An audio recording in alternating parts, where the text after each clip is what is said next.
quite the Bloodstock souvenir. It is a bit, isn't it? Greetings. Disease. It's going to be one of them, heathens and heretics, and welcome to our post or during recovery for some full review of an absolutely belting weekend at Bloodstock. We will do our best to sort of cover all the bands or as many bands as we possibly can, but not just that. We want to, go back over all the stuff in between, all the food, the drink, the sights, the sounds, the toilets, and the godforsaken rain. So, but don't take anything away from it. It was an awesome weekend. We're just about a full house again this week. We're missing a wolf. Not entirely sure where he is, but Padre's back before he disappears off to become a Middle Eastern queen. Bean and Lee are here from The Grudge at least. So Kieran must have just kind of given up this week and flaked out. I don't know where he is. I think it's possible we left him at the campsite. I mean, look, it's not. Let's not get ahead of ourselves regarding where or what I'm going to be doing in about 3 or 4 weeks' time. But for my fans out there, there is a possibility that Padre will be moving to Saudi Arabia in about 4 weeks. So we're taking the podcast to a different continent. Fuck it now. They won't know what's hit them. I'm going to be looking for those all female metal bands in Saudi that I read up on. So try and get quick involved. flee the country, flee now. Flee into So there's Jordan like or something. a possibility you could be moving. I mean, surely that's something or you 90%. It's like, listen, because it's one of those things where like job offers come along every now and again, and they just like it's a bit too good to be true because it's insane money. Wow. It's that oil gravy. Like, you mean in about 4 or 5 years' time, I'll be like Lars Ulrich. I'll be selling my paintings at Sotheby's while drinking champagne. Good luck to you, man. Anyway, back on topic. How is everybody recovering anyway? How's everyone's feet? Are they still hating you?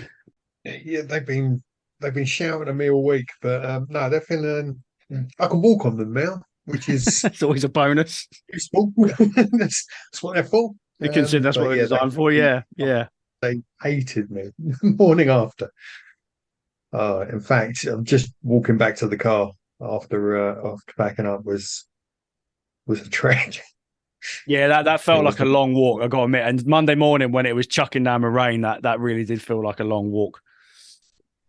Oh God, yeah. So I did that. As someone who wasn't there, because I had to work or mark stuff. So while you were like, in a field listening to metal, I was marking some of the worst assignments I think I've ever seen in 18 years of teaching. I blame the teacher. I do too, but there's not much you can do. It's like King Canute standing in front of the tide in front of. Well, no, it's not like King Canute. It's like it's like a producer sat in the booth going, no, don't write that. It sounds shit, but the band won't listen to you. No, we've got to do that this way. So you're the Bob Rock of teaching, then? Is that what you're pretty trying to much. say? So I'll take the credit. No, but like, okay, so you're talking about like the walk and everything, and what was the actual? So start with the site then. What was it like? Because I mean, I've the only Bloodstock I've been to was when me and Tregenza and Ant went in. What was it? 2005. 2004. That was when it was still indoors. When it was still an yeah. indoor thing. Yeah, we saw children at the bottom and stuff. Yeah, it was. I mean, we got we'll start with getting there Thursday. I mean, we got there nice and early. This whole thing about the campsite opening at midday is absolute bollocks. We rocked up about 10:45 and the campsite was half full already. So campsite was full. Yeah. It was going pretty well. So look, getting in wasn't really an issue, was it? I mean, by the time we got to the gate, they were kind of searching bags and that. There was a drug amnesty going on and everything, which is all good. But there was a dog. No issues getting in, was there? There was a searching dog. There was a searching dog, yes. which was very keen on a tent that was left lying against the fence, wasn't it? But I think, wasn't it? I think they were okay with like, if you had a bit of weed on you, but if you were trying to take in like uncut smack, then they're probably going to be like, yeah, it's not the best idea. There was one guy who looked very out of place and was probably who was pulled aside, wasn't he? Well, maybe he got a very thorough search, but no, in general, getting in was fine. It was fucking hot when we got there as well, wasn't it? Which was yeah. Like, it was sort of starting to reminisce from last year, thinking, oh, God, not again. But But yeah, one thing, once we got wristbands and everything sorted, got onto the campsite, it's that blissful moment where your tent's up and you sit down and you've got a beer in your hand, the sun is shining, you can take your shoes off, you think, oh, thank fuck for that. I'm kind of done for the next 4 days. It was, just a wonderful moment. Yeah, I mean, you know you're at Bloodstock when your mobile signal just drops to 0. Yeah, you've arrived, and you're completely cut off. I was all right on the campsite. It was just everywhere else. Massive signal. I was the opposite. Yeah. Terrible on the campsite, but finding maybe that was a deliberate ploy to stop people from, I don't know, filming too much or. Nah, bollocks. He's just in the middle of bumfuck nowhere. That's the problem. So, but look, you're right to a certain extent, though. You're not there to play with your phone and whatnot. You're there to enjoy the metals. Now you bring it up. How bad was that? The phone usage when the bands came on and stuff. You know what? In general, it wasn't that bad. It's you had it at the odd moment. Certain sort of peak moments from certain bands, or when a massive circle pit opened up, or there was a wall of death, or all that kind of thing. Then you'll always get people filming, and in general, that's fine, because at festivals you don't get people standing there for entire sets filming and things like that. You just get a bit of a clip and you go. It's fine. Got no issue with that. So Look, so on Thursday nights, for anybody who doesn't know Bloodstock, Thursday's like just the evening. They just open the Sophie stage, and you just have like a few bands, and then a headliner. But it's quite sort of low key, just for those that turn up on the Thursday. So we got there towards the end of when the Violent Incident, if I word that right, were playing. Who are like a new metal parody band, I think is the kind of gist, isn't it? They are the goldy looking chain of new metal. That's it. That's what you said, wasn't it? That's exactly what they are. Fuck, shit, fuck, I think was. Oh, yes, of course. that was the big tune. Yeah, the big chant of the evening. And talking of fuck, shit, fuck, here's Wolf. All right, sorry guys. There was a wedding do thing upstairs. I had to go. Wedding do. Well, wedding little party thing. So very nice. When the couples were having getting married in Scotland next week, so you couldn't decide what Mastodon t-shirt to wear. That's no, exactly. Oh, damn it! You know what I was going to wear? I was going to wear my Dream Theater t-shirt tonight. I want to stop you there, because this is. I don't think you really understand the gravity of arriving to this specific episode late, Wolfman. Look. When we put you on trial last year, we were very clear when we sentenced you that you're on probation. You've not met the terms of probation, so we're going to have to bring you back in for further sentencing. Look, this is not how the system works. We were lenient with you last time. We could have thrown the fucking book at you, but we didn't. But this time, no, you're finished. Yeah, you're done. I think you're going to be brought back in. No, it's. I think Wolfman's still in festival mode. He doesn't give a fuck. That's fucking right. He doesn't give a fuck. Zero fucks given. Yeah. Right now you're here. You now you're last fuck for the last sorry to keep everyone waiting. In all seriousness, as you should be. Anyway, now you're here. We've only got as far as Thursday anyway, so you haven't really missed anything. Yeah, we didn't wait, Kieran. We just we just cracked on. Fair enough. But anyway, yes, the Violent Incident. Who, they were what they were. It was quite funny. It was quite entertaining, and it was probably a good way to kind of kick things off, I suppose. They had a bit of pyro and some silliness going on and whatnot, so it was all good. But straight after them was Frozen Soul, who myself and Bean we saw in London a few days before the Boston Music Rooms with Wallowing and Celestial Sanctuary. They do it well, don't they? Frozen Soul. I mean, that to be honest, on the Thursday night, that was the only band that I wanted to see. Like, I mean, obviously I wanted to check out all the other stuff, but they were the only ones I've kind of put a tick against. Like, I want to get in and see that, and they delivered again. I mean, the gig at the Boston Music Room was absolutely phenomenal, phenomenal, really good. All three bands actually killed it that night. So that just kind of amped me up for some more. I just wanted to get in there. I just wanted to watch it all again. It's like when you watch a film and you just want to rewind it and watch it again, or, you press play on a song again. That's how I was feeling when Frozen Soul came on. So just a treat to see them.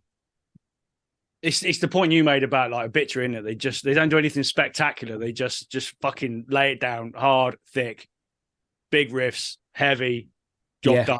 Yeah. You know? Oh, now I will say, I think the sound was still. They were still feeling out the sound. A little bit, point. yeah. It was a little bit I messy. didn't think the sound was great on that first those first sets on Thursday night, but everyone is settling in. Like we're all settling in, so that's fine. And everyone's got a beer open, and it's fucking Frozen Soul. So I was happy. Yeah, look, a band that I wasn't all that enamored with previously, and then the album that dropped this year has sort of changed my sort of opinion of that. And but yeah, they were really good.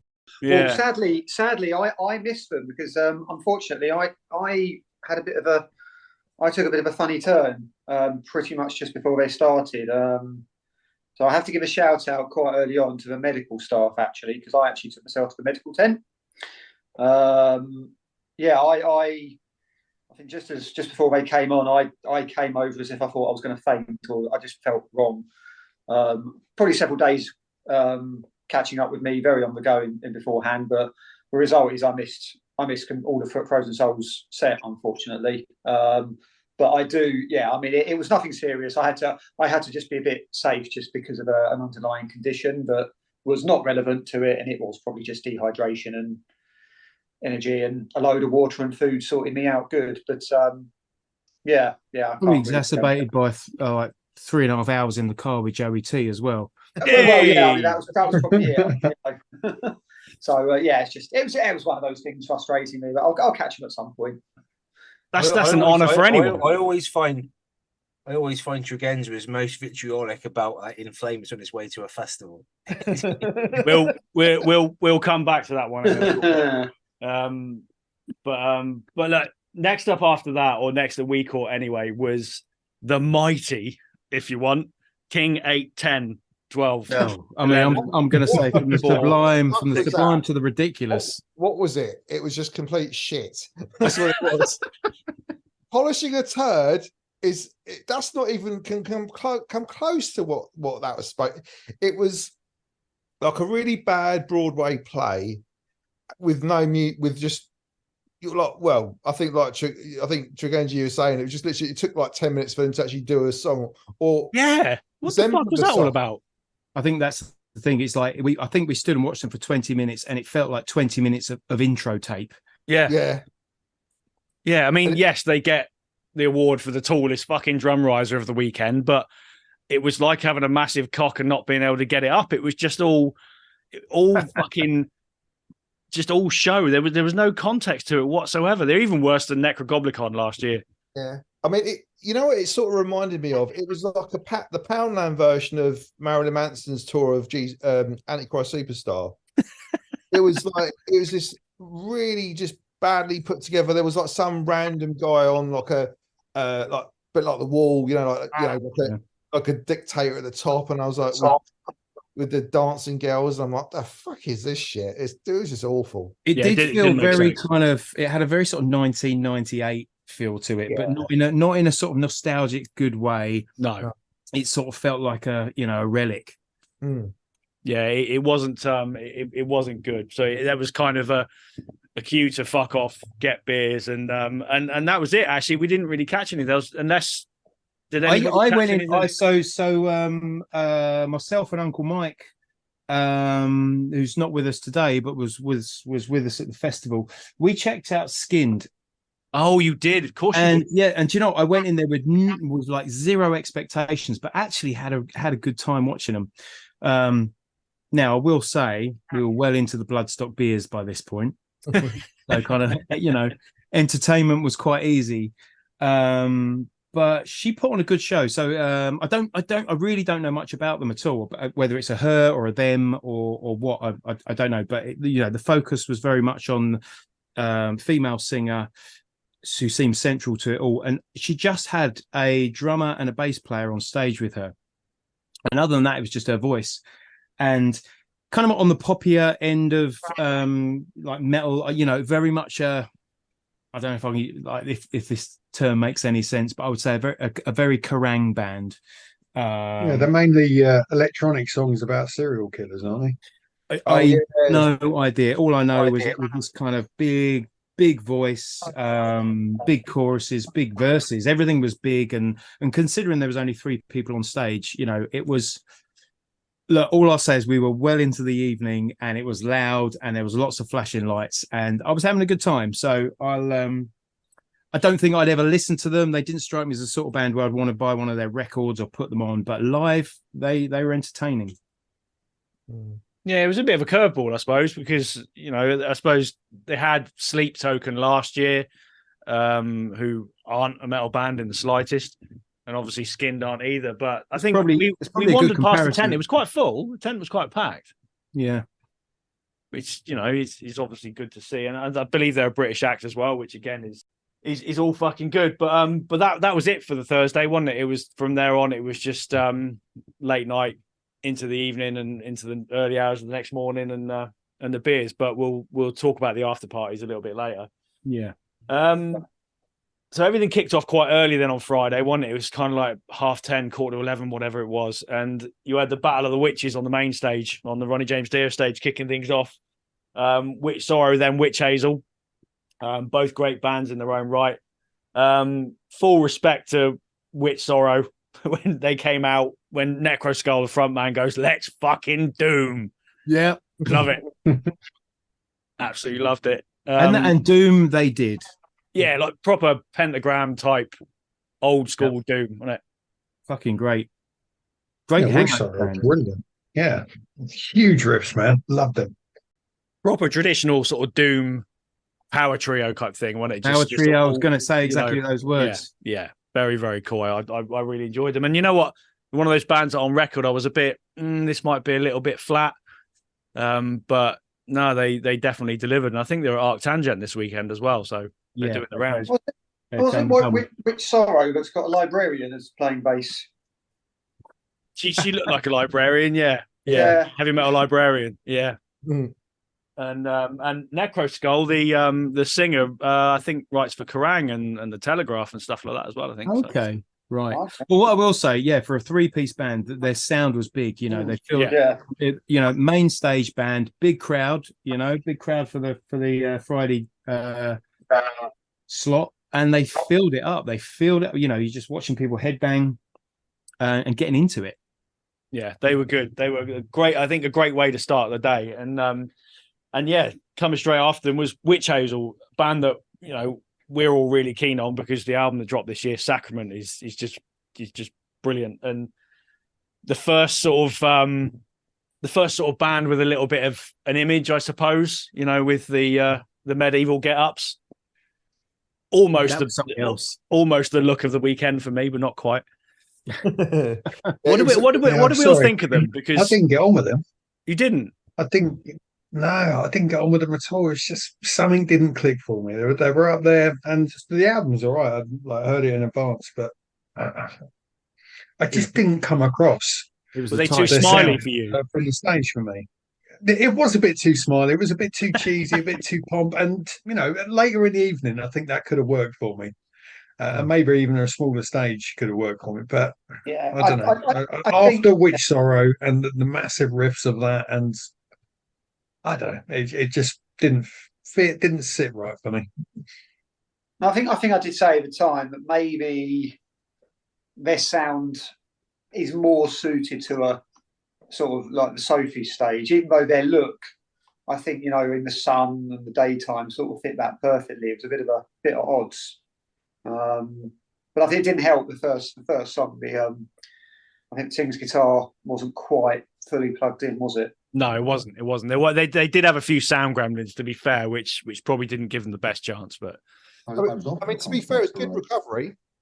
Yeah, they finished really strongly. They coped with it very well. So yeah, they did. I really enjoyed them. I would like to see them at a smaller venue though. I think that would be, you know, I did love the powder blue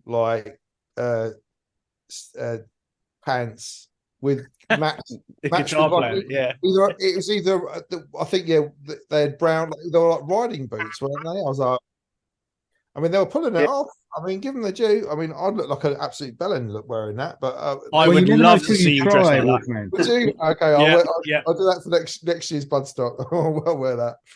I think you should dress like that when you support the Obsessed in a few weeks. Nah, no, you're right. The last thing anything needs is a funny look from Wino. Yeah, exactly. Yeah. Well, you might be into it. You never know. That's See, I know at this point you're going to move on to another big band or one of the two bands on the bigger stages, but I actually left Witch Hazel because, as I say, didn't get on with it. But I went over to the new Blood stage and I saw Uridium, and they were sort of obviously an up and rising band, but a sort of new wave of British heavy metal style, big classic rock, big powerful vocals, sort of thrashy style riffs and guitars. That they blew my socks off, to be honest. In fact, that's the first one I've used my little pink star to indicate one of the bands of the weekend. Oh, a pink And I star. didn't give them out to many, but they got it. So shout out to Uridium. They were very good. Yeah, from your description, I wish I checked them out now. But there was How are we spelling that? You know what? I keep URIDRUM. forgetting, actually. They've got an EP out. Yeah, they've got an EP out, and I must check it because I keep forgetting to. But now I'm revisiting my little stage finder, my clash finder. Then I Chuck will. it in the chat box, Ellie. Alrighty. Hold on. Where is, Are you there it are is. you suggesting Right, the brain carry cells on. have been burnt off, so you can't really remember half the things you did? Mate, I tell you what, with last weekend and then coming back and trying to figure out my job, it's a fairly new one for me, and the steep learning curve, my brain is completely fried today. So bear with Like us. feet. Where did we go after that? Well, I was going to say before Witch Hazel, did we not Yeah. pick out Wolf Bastard? Were they just after or just before? They were in there somewhere, weren't they? They were between the witches. That's where I Yeah. was coming to next. Yeah. Yeah, I really enjoyed Wolf Bastard. I think we walked in just as the singer was going "fuck off." Yep. Yes, I Yeah. remember Literally exactly just that. as we walked in the tent. Literally So, passing yeah. the threshold of the tent, and that was how we were greeted. It was But great. luckily, you didn't take it personally. I thankfully I didn't. But yeah, just dirty northern, punky, thrashy black metal, basically. Black and roll, yeah, that's Yeah. it. Yeah, No, black I and will, roll, I will great say fun. this, I can mark that set as the exact point where my headbanger's neck started to kick in. It's a commonly suffered syndrome amongst those of us, It's but yeah, they were surprisingly good, and another three piece. It was a good weekend for limited member bands, wasn't it? 3 pieces, 2 pieces, and whatnot. Yeah. But they were good fun, nice Oh. and evil, Are Wolf Bastard the kind of fruit of Wolfman's overactive loins? Yes. Yes. yeah. with a Like northern he's touch. fathered an entire band. That Yeah. is the bio on their page. That's exactly what it says. Lee, you caught hate on the Ronnie James Dio stage, didn't you? I did, and I've got a blue star, which indicates I wasn't too impressed. Oh my god, he color coded. Oh wait, Lee. I was gutted. I had just listened to Hate like a couple of days before Bloodstock, knew nothing about them, and then really enjoyed what I heard, and missed them. Yeah, I can't even remember. Yeah, what to be honest, I think Bean is right up your alley, but not quite for me. There's it was very heavy. Some good riffs and everything, but yeah, I'm very fussy with the vocals, and you would love them, Bean. I think from memory, that was the first moment of, I could do with a bit of a sit down.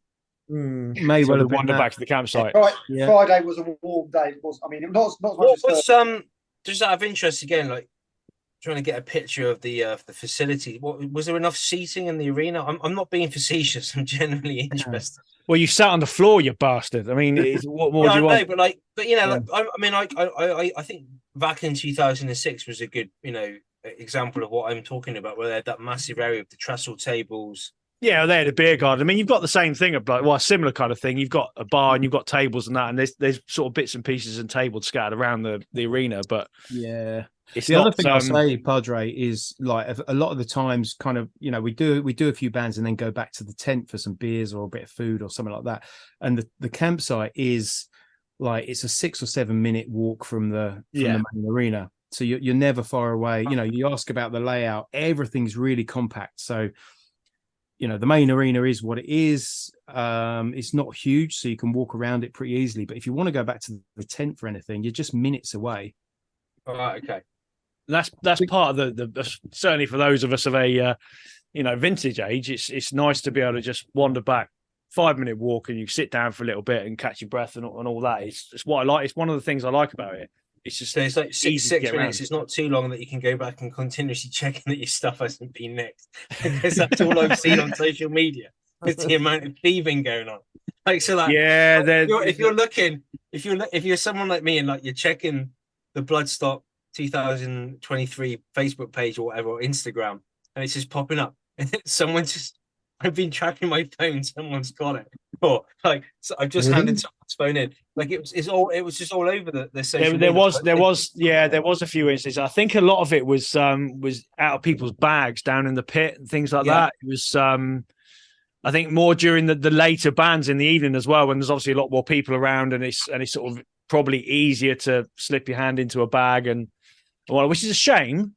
It is a shame, but unfortunately, when you get 20,000 people together, there's always going to be a few cunts. Yeah. What was the percentage of cunts overall? Very, very minimal. Very minimal.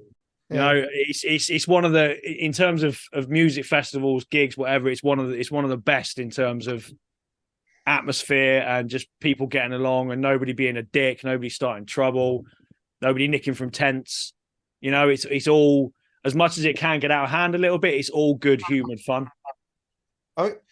This going back to this Facebook page, we had no reception whatsoever. We couldn't get on, nothing. Yeah, I know, that was discussed before you came on late. I mean, if you had bothered, if you deigned to grace us with your fucking presence, you would have known about this. Like, what do we need? Like fucking minutes just for you, just so we can go over them when you, like, you know, swan in with your fucking Mastodon t-shirt that looks suspiciously over ironed and dry fucking cleaned. It's not.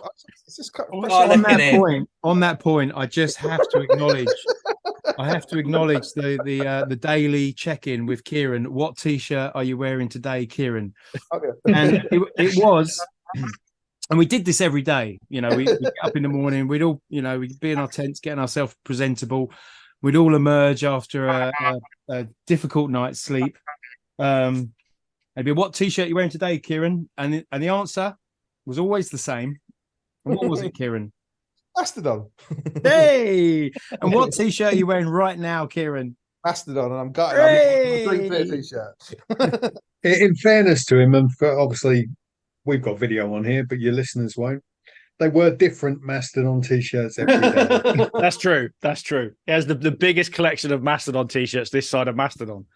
Yeah. Anyway, look, let's try and crack on. Anyway, sorry. We'll be here all fucking night. Before we stroll on again, Steve, sorry.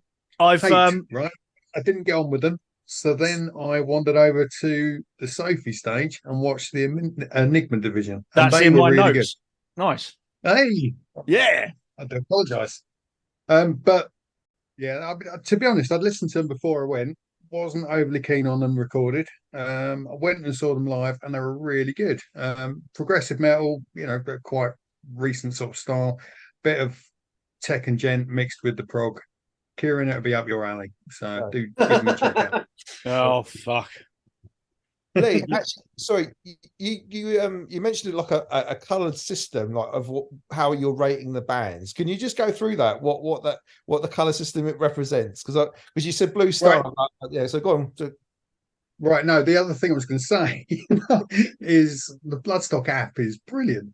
Really enjoyed it, and I used it all weekend. And you've got a little star next to all the descriptions of the bands.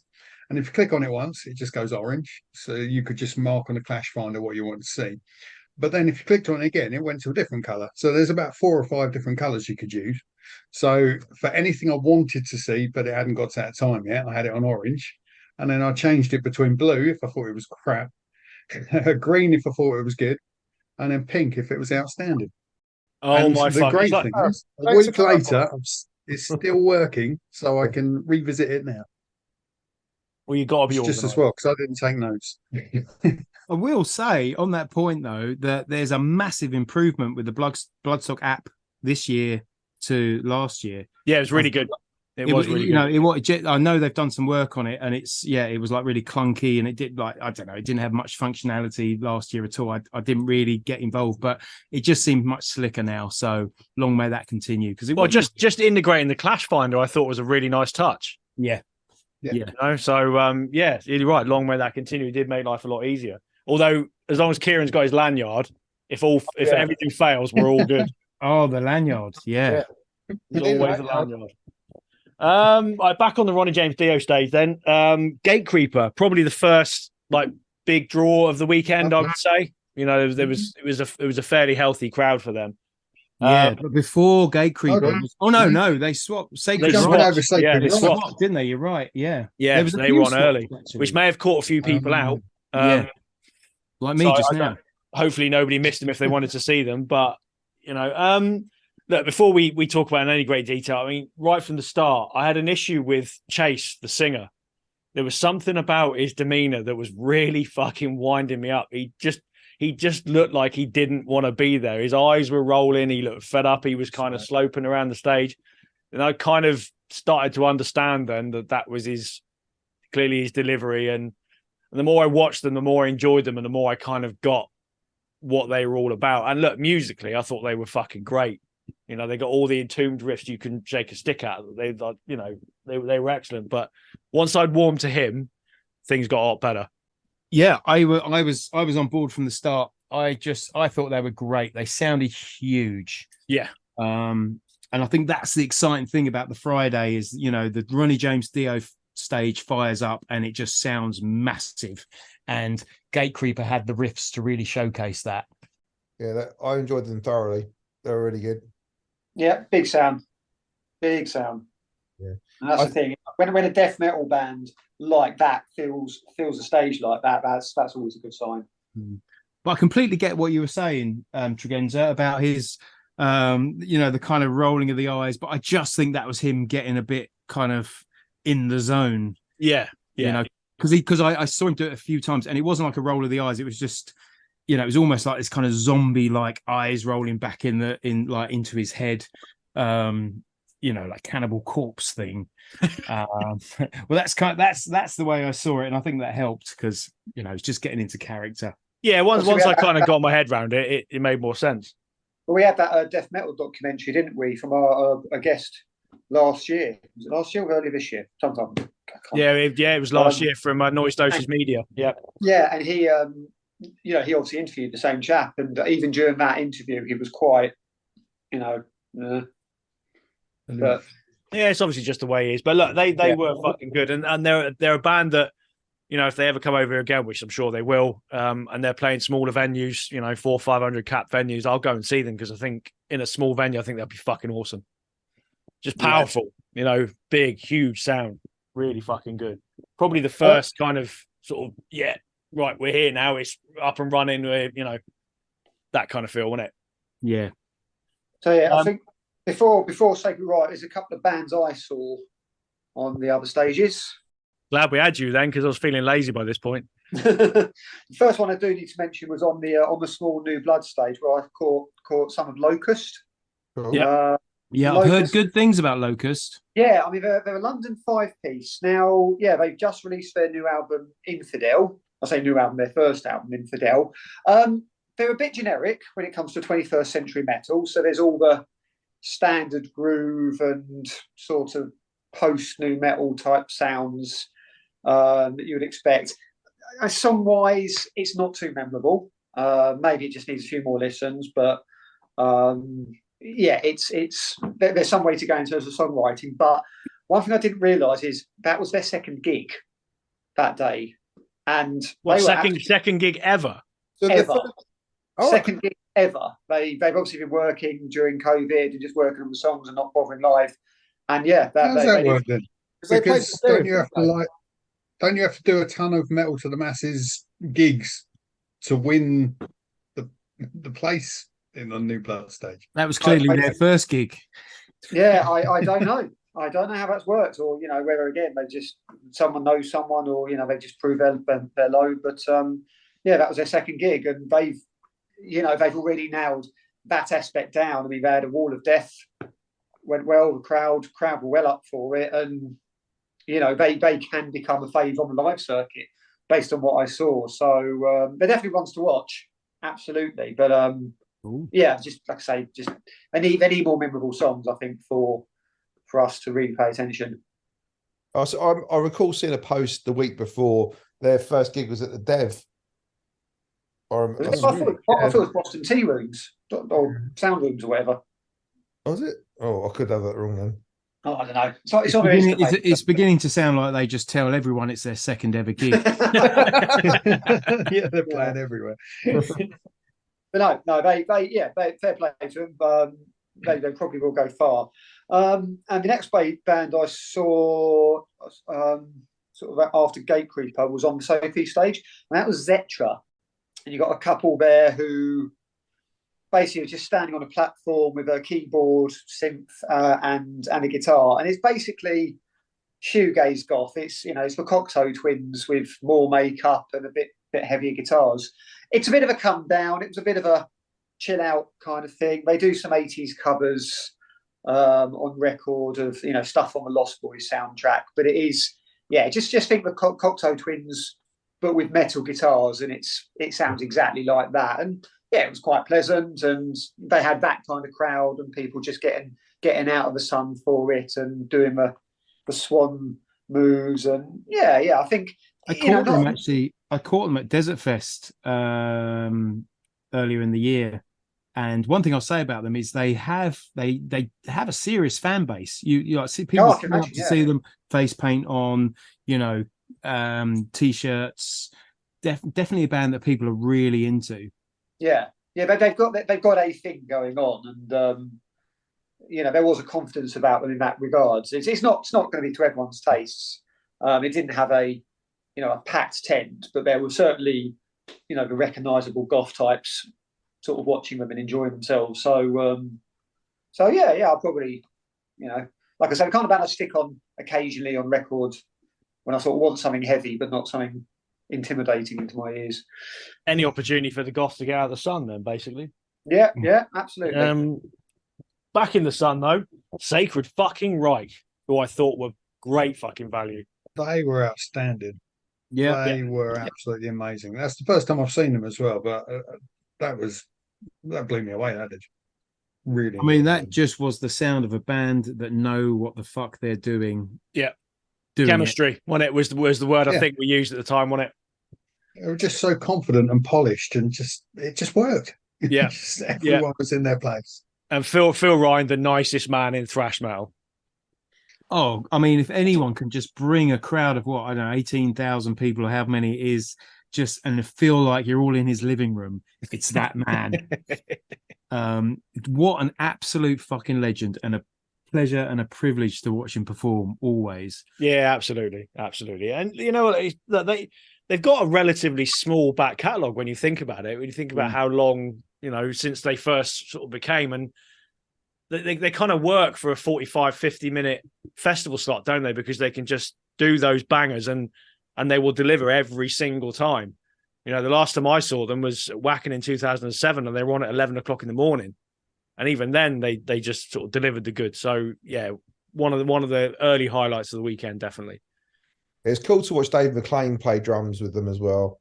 Like, I think, I know. Oh my word! I think I've mentioned it a couple of times. I think we generally it's in terms of musicianship throughout the whole weekend. The drummers were the standout. Whole weekends. Yeah, but there were some monsters over the weekend, which we'll talk again about in a bit. So from old school thrash to new school thrash in Pest Control. Fuck me. Yeah. I'll hand it over, Andy. I think I'll hand it over to you because you noticed it the same as I did. Yeah. So we saw them 6 months ago. About that, in Brighton at the at Chalk, which is a fairly small but modest venue, and they were supporting Creator and Municipal Waste. It's a terrific gig. And Pest Control, we've heard the album, we absolutely loved them, going to be future stars. But one thing that I think that frustrated us with that gig is they were very. There was an almost sort of shyness to them, bit of shuffling around on stage, not a great deal of energy, that the songs deserve. And the singer, she was again almost shy and not wanting to sort of really interact. And you know, it's good. Yeah, you know, you've got the songs, you can play them live, but there was something missing. It's like you've got to work on that stage presence, haven't you? And that was the big thing we took from that show. And as I said, you know, when we saw Bloodstock after one song, someone has had a fucking word, because right from the off, they were all jumping up and down the stage. She was just going for it, kicking high fives and all that. Come on, fucking Bloodstock, we're fucking doing this and all that. And Jesus, you know, I'm so pleased with them. I really am. Yeah, that's the feeling I got. Just felt really happy for them. Yeah. And they were and musically fucking great. Filled the stage, had the crowd in the palm of their hands from day one. People were coming in during it, thinking yes, whatever. But yeah, they are band transformed, absolutely. And you know, they're those gigs they've had in the last 6 months have done them a world of good. And as you say, with their supporting Obituary soon, it's only going to get better for them. Yeah, and guitar tone erection as well. They just like the mid crunch on those guitars. It was the first set of where I think the sound was absolutely pin sharp. Yeah, it was. Sounded savage.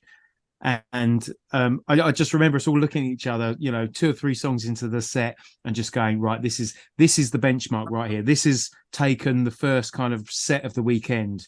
This is what everyone's got to be. Yeah, they really were, and to be for me, they still are. But you know, we'll get around to that. But yeah, so pleased for them. I think they will, like Andy said, they will just go from strength to strength, getting bigger and bigger tours. They're going into Europe as well now, so. They've got a new single out. They've done a video for it, so enjoy the show, and we did. Wicked set. Yeah, really enjoyed them.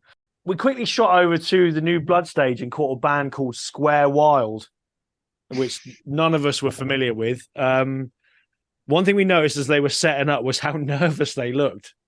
Like they were absolutely bricking it. Well, the singer especially. But when they came on stage, and again, going back to the singer, Lucy Shevchuk is her name. It's almost like something like a switch just flicked, wasn't it? That it just kind of came to life. All that nerves. Absolutely crazy. Oof, it was absolutely crazy. We saw them beforehand, and yeah, you were mentioning it, and she kept going up to everyone and like showing how scared she was to like the people in the crowd. I mean, there was hardly anyone there before they first played, and it was just as if it was just a few mates at the front, and she was telling them how shit scared she was, and none of them looked that confident, but she looked absolutely like she was shitting her pants. But the music started, a switch flipped, and what a show. Honestly, they were really good. An amazing show. I mean, it was very classic rock mixed with a little bit of prog, but she came across as like some kind of Kate Bush, Stevie Nicks character. Really, such a great feel, and she, you know, the songs weren't overly memorable. No, I wasn't, coming along to them like a few hours later, but at the time that they were playing them, you were absolutely mesmerized. And I mean, there was plenty of other bands I wanted to wander off and see at the time, but I couldn't move. I was stock still. I was.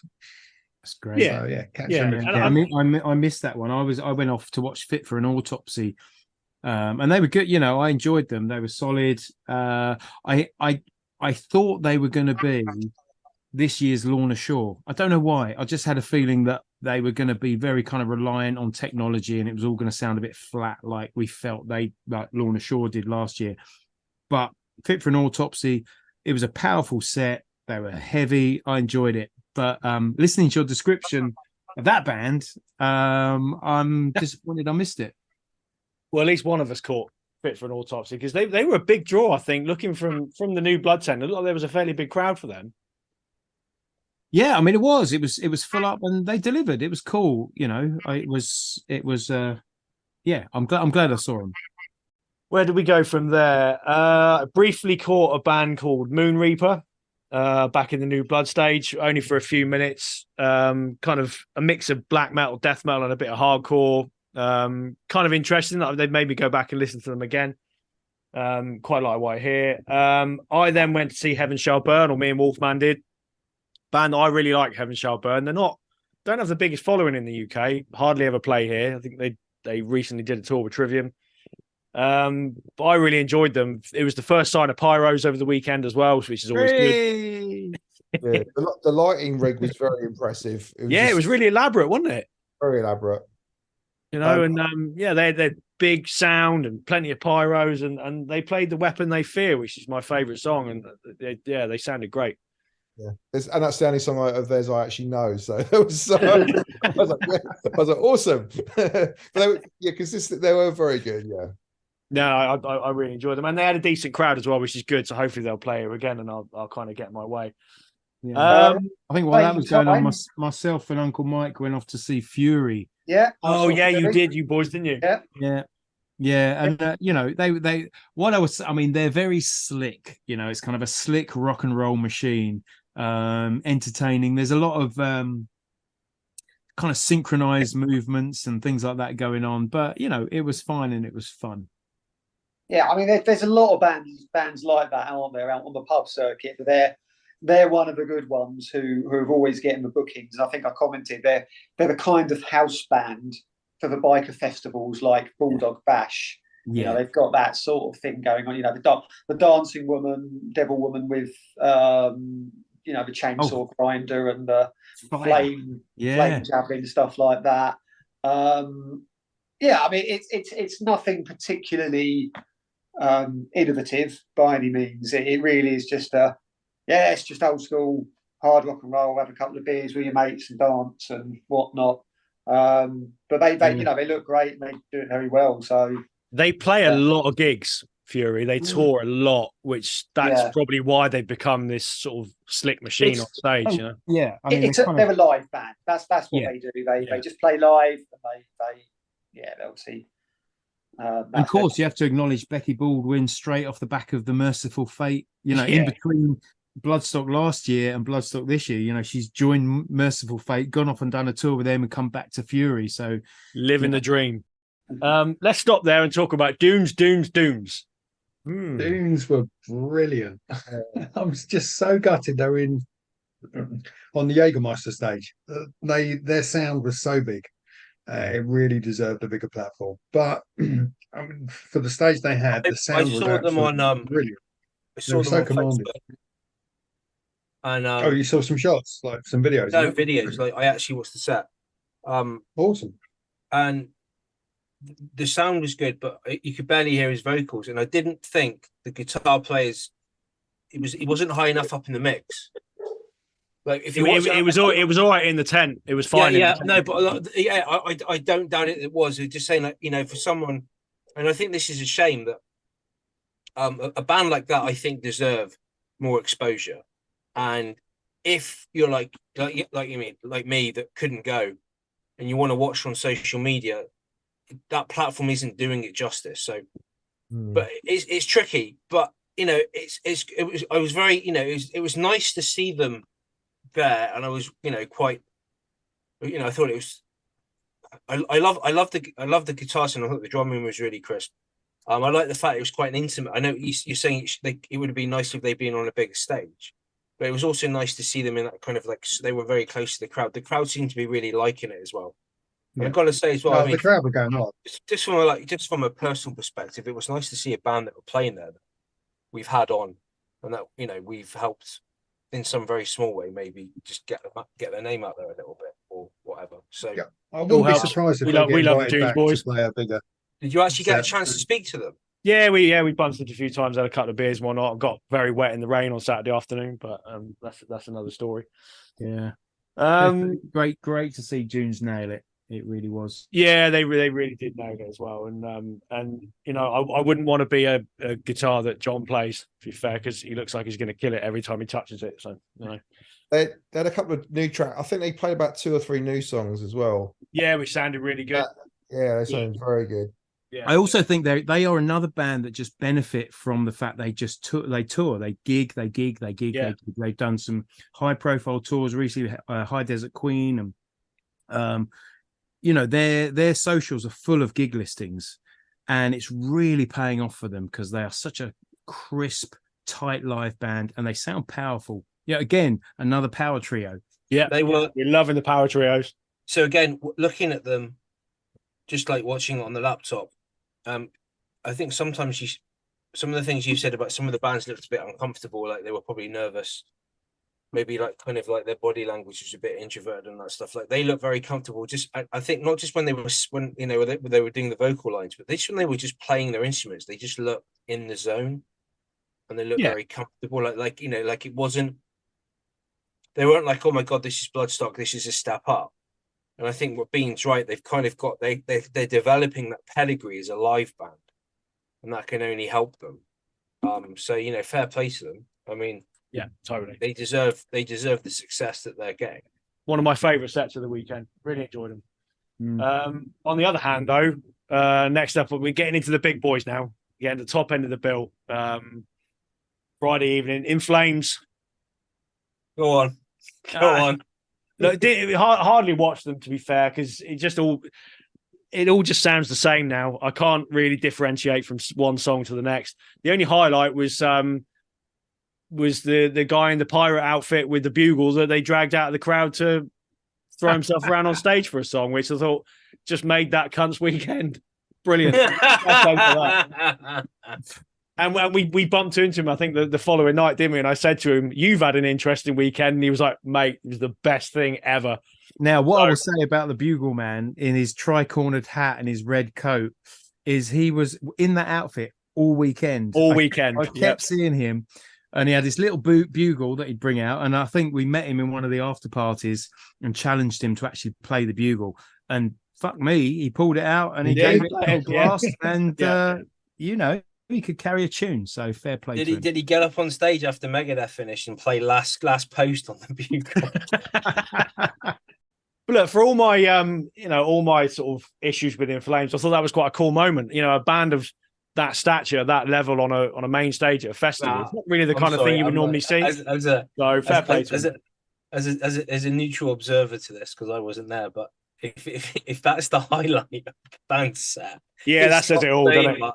It's not saying much, is it? You're not really endearing people to In Flames. Yeah, the guy with the bugle they got from the crowd was the best bit. Yeah, it's a fair point. It's a fair point. But what's the name of the front man for In Flames? Anders Frieden.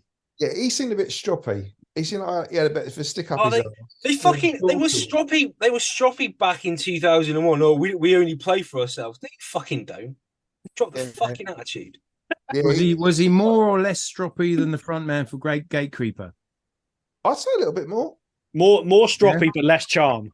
Also, okay. Yeah, it was a bit he just put me off. I was a bit like, he really didn't want to be there. It just was a bit like, If there's any consolation to him, I didn't want him there either. So awkward.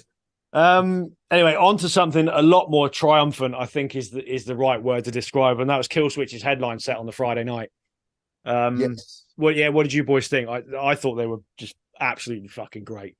Loved it from the second they started. They came on they were incredible. Because the thing is, I've always seen them with Howard. I've never seen him with Jesse before. Yeah, same. I was a little bit like, oh, is he going to be all right? And then I was like, he maybe not. He's a different type of singer to Howard.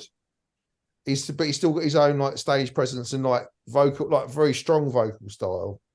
And I was like, I was really impressed with him and just generally the band. And Adam D was funny, but not to I think when we've seen him seen him previously, he could go a little bit too far. He sort of kept the jokes to like a good amount with him. With his corned beef balls, corned beef box. Yeah, that's amazing. Piss jug man. Yeah. Yeah.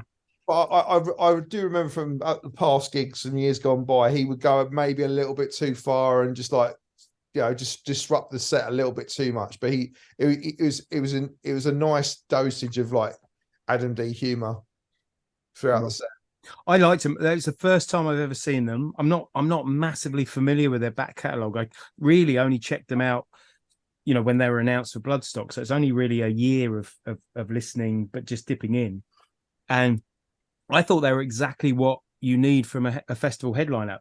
Huge anthemic songs. Yeah, I mean, just the sound of everyone almost drowning out the band singing along. Which is always good. Always good. You know, it made it feel really special. Yeah. I think my only gripe actually to Kieran's point was I felt that Jesse was, you know, he'd do some quite sincere stage talk and he'd make a point about, you know, whatever it is he wanted to say, and Adam would just kind of undermine him with some dick joke. And I kind of found that a bit of a jarring experience, but the music kind of blew all of that away. You know, they really they played well, and they sailed over that, you know, throughout that slot. And I know you got a pretty strong opinion on this one. Well, no, it's I know again. I'll echo everything that we said previously. I thought they were absolutely great. Loved them, nailed it. The crowd, you know, like I say, that was the first proper sing along of the weekend, wasn't it? Throughout, and you know, they can certainly sort of hold their own at that level. But it kind of frustrated me at the same time because I haven't really paid any attention to them since the end of Heartache. Like I say, my musical tastes have been here, there, and everywhere since. And as I said before, I kind of stopped kind of paying attention to new bands in the metal scene for quite a few years in recent times. But I think that set made me realise why. Because I think, as we know, Alive or Just Breathing, which was what, 2002? Yeah. You know, at the time it was original and it was fresh and it was impactful.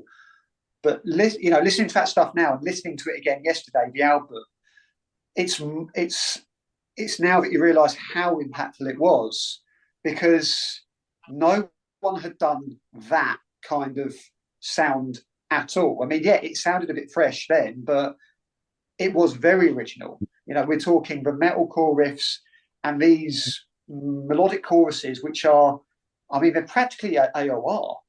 You can turn down some of those choruses and you can place them in a Journey song, for Christ's sake. Good shout. I don't think we really appreciated that at the time. And obviously Howard comes in, they do another great album.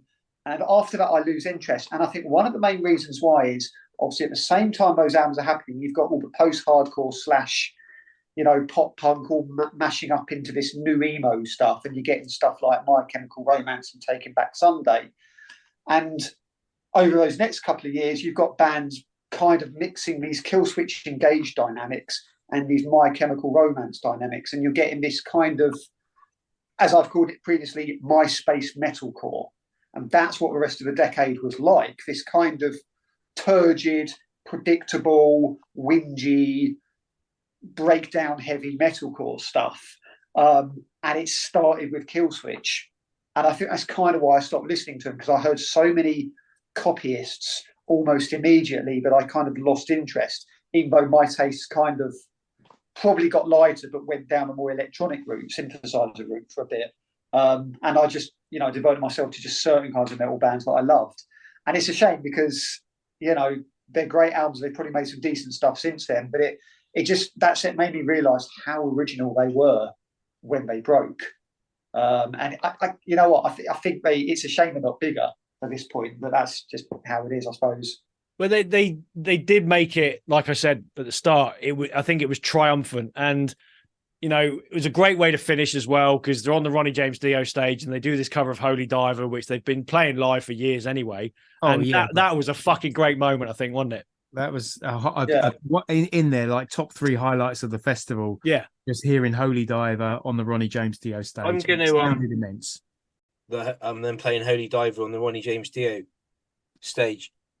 Like, again, just as an outside observer of the weekend on social media, like I was seeing pictures of, like, they had, like, you know, kind of like there was an effigy of Lemmy, and there was some kind of, like, was there a bar named after Lemmy or something? Yeah, you got Lemmy's bar. Yeah, right, okay. And then you've got the Ronnie James Dio stage, and you've got bands playing Ronnie James Dio. So, and I think what I thought I was quite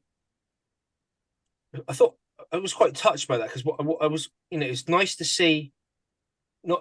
It's like they're making they're caretaking the heritage of the genre.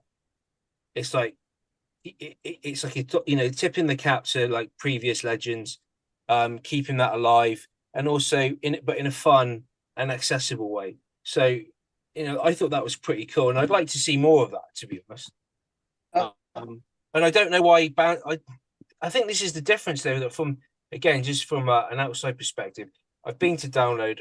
I've only been to one Bloodstock years ago, but Download is. I mean, I know it's commercial, but thank God for Bloodstock because it's a proper metal festival. It's like it's about this. It's just as much about the scene. It's an extension of the scene rather than Download. It's almost like it's like a fucking Tesco's. They still use the tagline "by the fans for the fans." So that absolutely comes across. Yeah, it does. It really does. We've rattled on quite a long time about Friday. So before we move on, though, a quick shout for Candlemas because the Rolls Royce of Doom. And where did you go? Before we went to Candlemas, and even before Killswitch, one of my highlights of the weekend in the Jägermeister tent, the last band on were another power three-piece, an Aussie thrash band called Hidden Intent. Yeah, they were fantastic. If you imagine sort of the 80s Anthrax, Attack of the Killer Bees, sort of era where they were playing serious thrash 1 minute, but then adding it with a bit of punk and a bit of comedy. That's exactly what you got from these guys. And seeing so many pits open up in such a tiny little tent as well, it was just hilarious. I can remember. Seriously, I will write them in the chat, but you've got to check them guys out. They were fantastic. I think, we did listen to them a bit, but we didn't get to catch them. But they got some funny lyrics, if I recall. I missed them completely, but I just remember like meeting up with you guys in the Sophie tent for Candlemas, and you were beaming. Yeah, and it was just like you, and it was like you have missed the best set of the weekend. I was like, okay, but they're a Pink Star band. But then we had, like I said, the Rolls Royce of Doom. We had Candlemas. Yeah, who just was a great set, but to round the night off with Solitude was just it was fucking epic. I absolutely loved it. It was just beautiful. 10 out of 10. Yeah, great way to finish the day. Right, let's fast forward. Saturday. Couple of us quickly caught Torture Demon in the Sophie stage. Oh yeah, they were they were good. Yeah, I mean, in terms of stage presence and confidence, fuck me. Yeah. And very young as well. So yeah, they'll be dangerous in a couple of years' time. Yeah, when they can, hone down the songs a little bit, sort of come up with something a bit more memorable, I think, they could go a long way because they were very, very confident. Very impressive for such a young band. It sort of reminded me of like when Trivium first started. Yeah. Oh yeah. But it was like on it was like they had real fire in their belly, enthusiasm. Like it was like on 1,000. Like they had a really good energy about them. But yeah, like I said, the songs needed probably a bit more to them. But other than that, really, really good. Yeah, but that'll come, won't it? Look, one of the bands that I think pretty much all of us were looking forward to most over the weekend was Earn. Early doors on the Ronnie James Dio stage, like 11:45. I mean, what band? Mm-hmm. What a fucking band they are. I mean, we'd all heard the new album before this set anyway, so we were lucky with that. So we recognised the newer songs, but fuck me, and they sounded immense as well for a another three-piece. Yeah. Fuck me, how good did they sound? They were great, celebratory attitude. The album had come out the day before. So a lot of anticipation, I think, for Earn for that show, and they absolutely knocked it out of the park. I mean, the album is phenomenal, and their live performance lives up to that. I think that's the thing. It's like they're firing on all cylinders. Their recorded output is fucking great, and their live output is also fucking great. I think that's kind of all you need to say, isn't it? They were just fucking great, And as much as I adore Serpent and Spirit as an album, the jump from there to the new album and hearing those songs live is huge. Yeah, huge strides forward. The reason when you listen to the albums, there's a definite jump that you can notice, but when you saw it live, it just seemed to meld into like one big thing. And I don't know, there wasn't such a juxtaposition between the two the two different eras of them. Essentially, different Yeah, eras. yeah, That's a it all big word, but flows. they Yeah, haven't the been new around that long. album is the new But album is a the feast songs on melded sorrow. really well. Yeah, that's right. Yeah, Feast on Sorrow. And it's a fucking masterpiece, basically. It really is. Yeah. And they delivered it live as well. So just announced a UK tour for December as well. So you've got to check them out. They had a really good Got to. crowd, and I think half of the crowd, maybe even more, hadn't heard them before. Yeah. But everyone went away beaming and talking good things about them. So, as I say, I think they're going to do fantastically. Another triumphant set, I think. It was interesting because there was a definite mix of people down the front. There was, sort of fairly standard headbanger. There was a few punks, and there was some, proper black metal fans really just getting into it, and they've definitely got this sort of cross appeal across all the metal. I just think that's definitely something that Ern just do brilliantly, is they're taking a little slice of every genre. They're clearly metal fans, and they can do that magpie thing where they just take a little bit of this and a little bit of that, and they create something that's completely unique, and then they just deliver it with class. Yeah, absolutely incredible. One of the highlights of the weekend. Quick shout out for the Grey, a band that you boys all know. They sounded huge. Yeah, we love They the Grey did stage. huge. That stage, the Sophie stage, really suited them. Yeah. I mean, the last time we saw them, obviously, is when we played with them in the Dev, and they were massive then. But give them a big stage, and it just worked. It was massive. The big wall of sound, wasn't it? They sounded great. Yeah. Absolutely amazing. I think that's something the Grey do really well, is they're very focused on sound. Yeah. I think it's a big part of what they do. They just create these it's a soundscape almost, isn't it? Yeah, exactly Yeah, that. Exactly that. And kind of Charlie has got this bank of pedals and sounds and tricks and things that he does, and he just like layers it on, and it grows and it grows and it grows. So for an audience watching that, you just kind of get sucked in. And it's really dramatic. And at every point you think you're at the peak, because where can it go from here? And then they bring this next level. It's just wow. Yeah. So that's it. So listening to the Grey is just like you're on one massive crescendo. It just keeps going and going and going and expanding. And so, again, another triumphant set.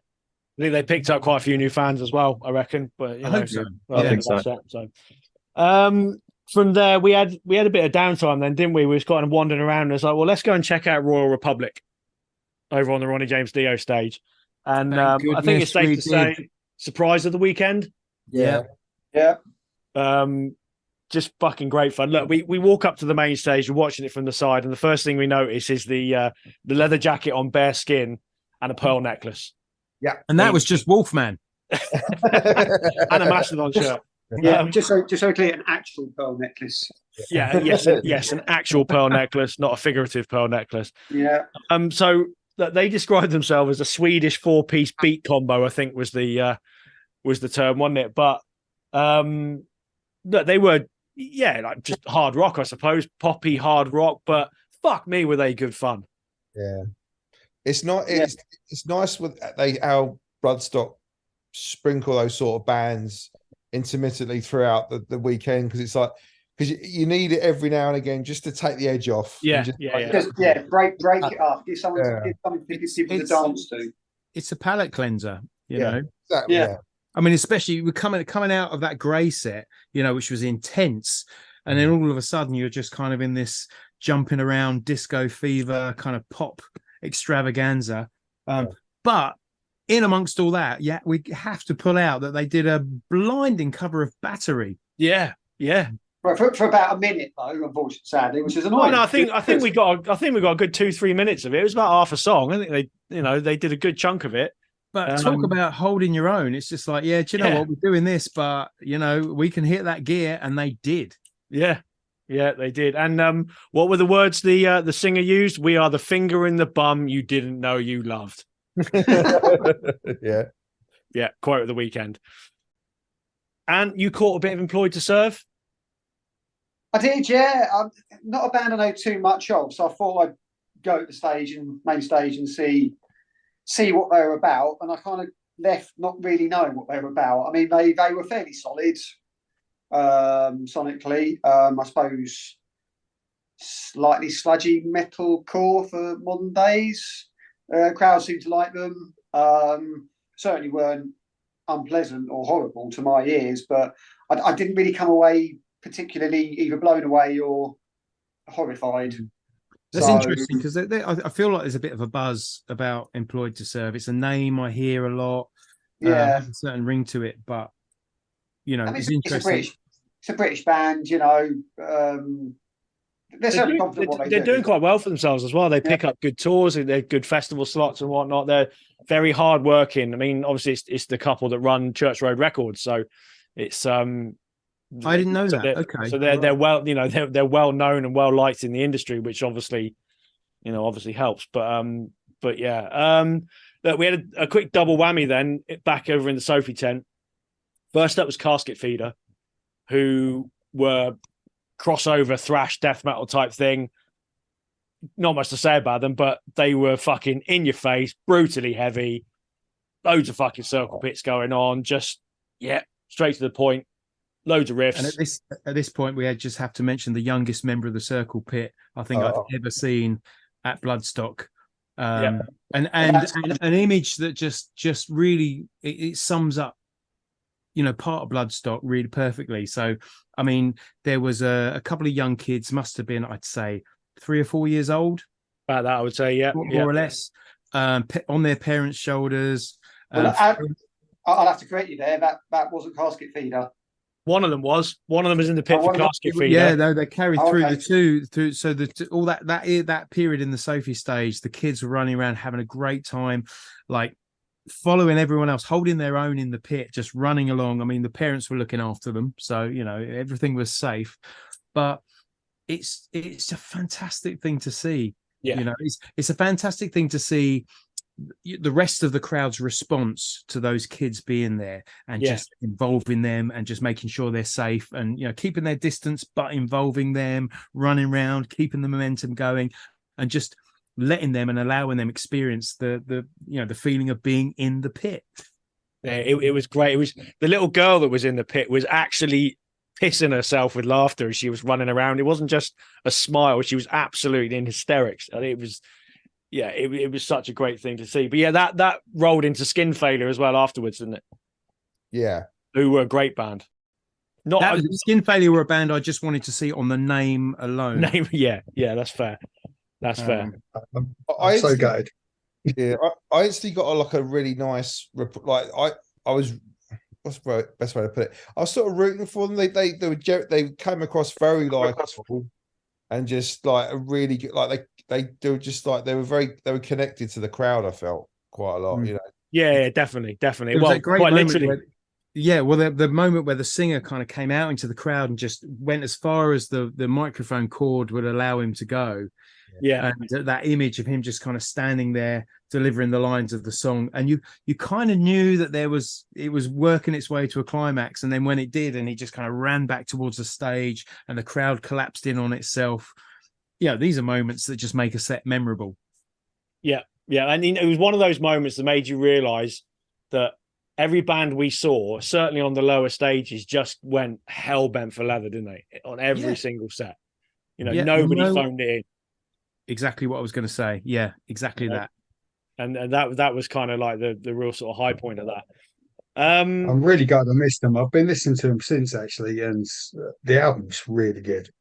Yeah, you should have seen him. It was quite a moment, I must admit. I'm gutted because he's one of my favourite singers because he used to be in the band Black Peaks from Brighton, and they were phenomenal. He was a great frontman. He really was. He is amazing. Liturgy as well, I think. Oh, really? Okay. I think he said Liturgy. Oh. I wasn't listening to that intently. No, that was it. I was too busy focusing on his Mexican wave of middle fingers. Back over to the main stage then, caught a little bit of Knock Loose. But during Knock Loose, it absolutely fucked it down with rain, didn't it? Which didn't really help. So only caught briefly, maybe 5-10 minutes of their set. And Saw them last year in the Electric Ballroom in London, and it wasn't really the same on a big stage. I don't think it hit the spot as much as they do in a smaller venue. It just wasn't intense enough for me. So, plenty of people enjoyed them by the looks of it. They had a big crowd. Yeah, his voice was quite grating as well. It's an acquired taste. Very high pitched. Yeah. Like, it was a bit like nails on the chalkboard for me. I thought that I didn't stop and watch them, but I walked past them and I was like, what is that? What's that noise? Straight after that, though, was the madman himself, Abbath or Abbath or Abbat or whatever you want to call him. Always good value. A fucking lunatic. That's what I want to call him. Absolutely fucking nuts. Yeah. It was everything I wanted that set to be.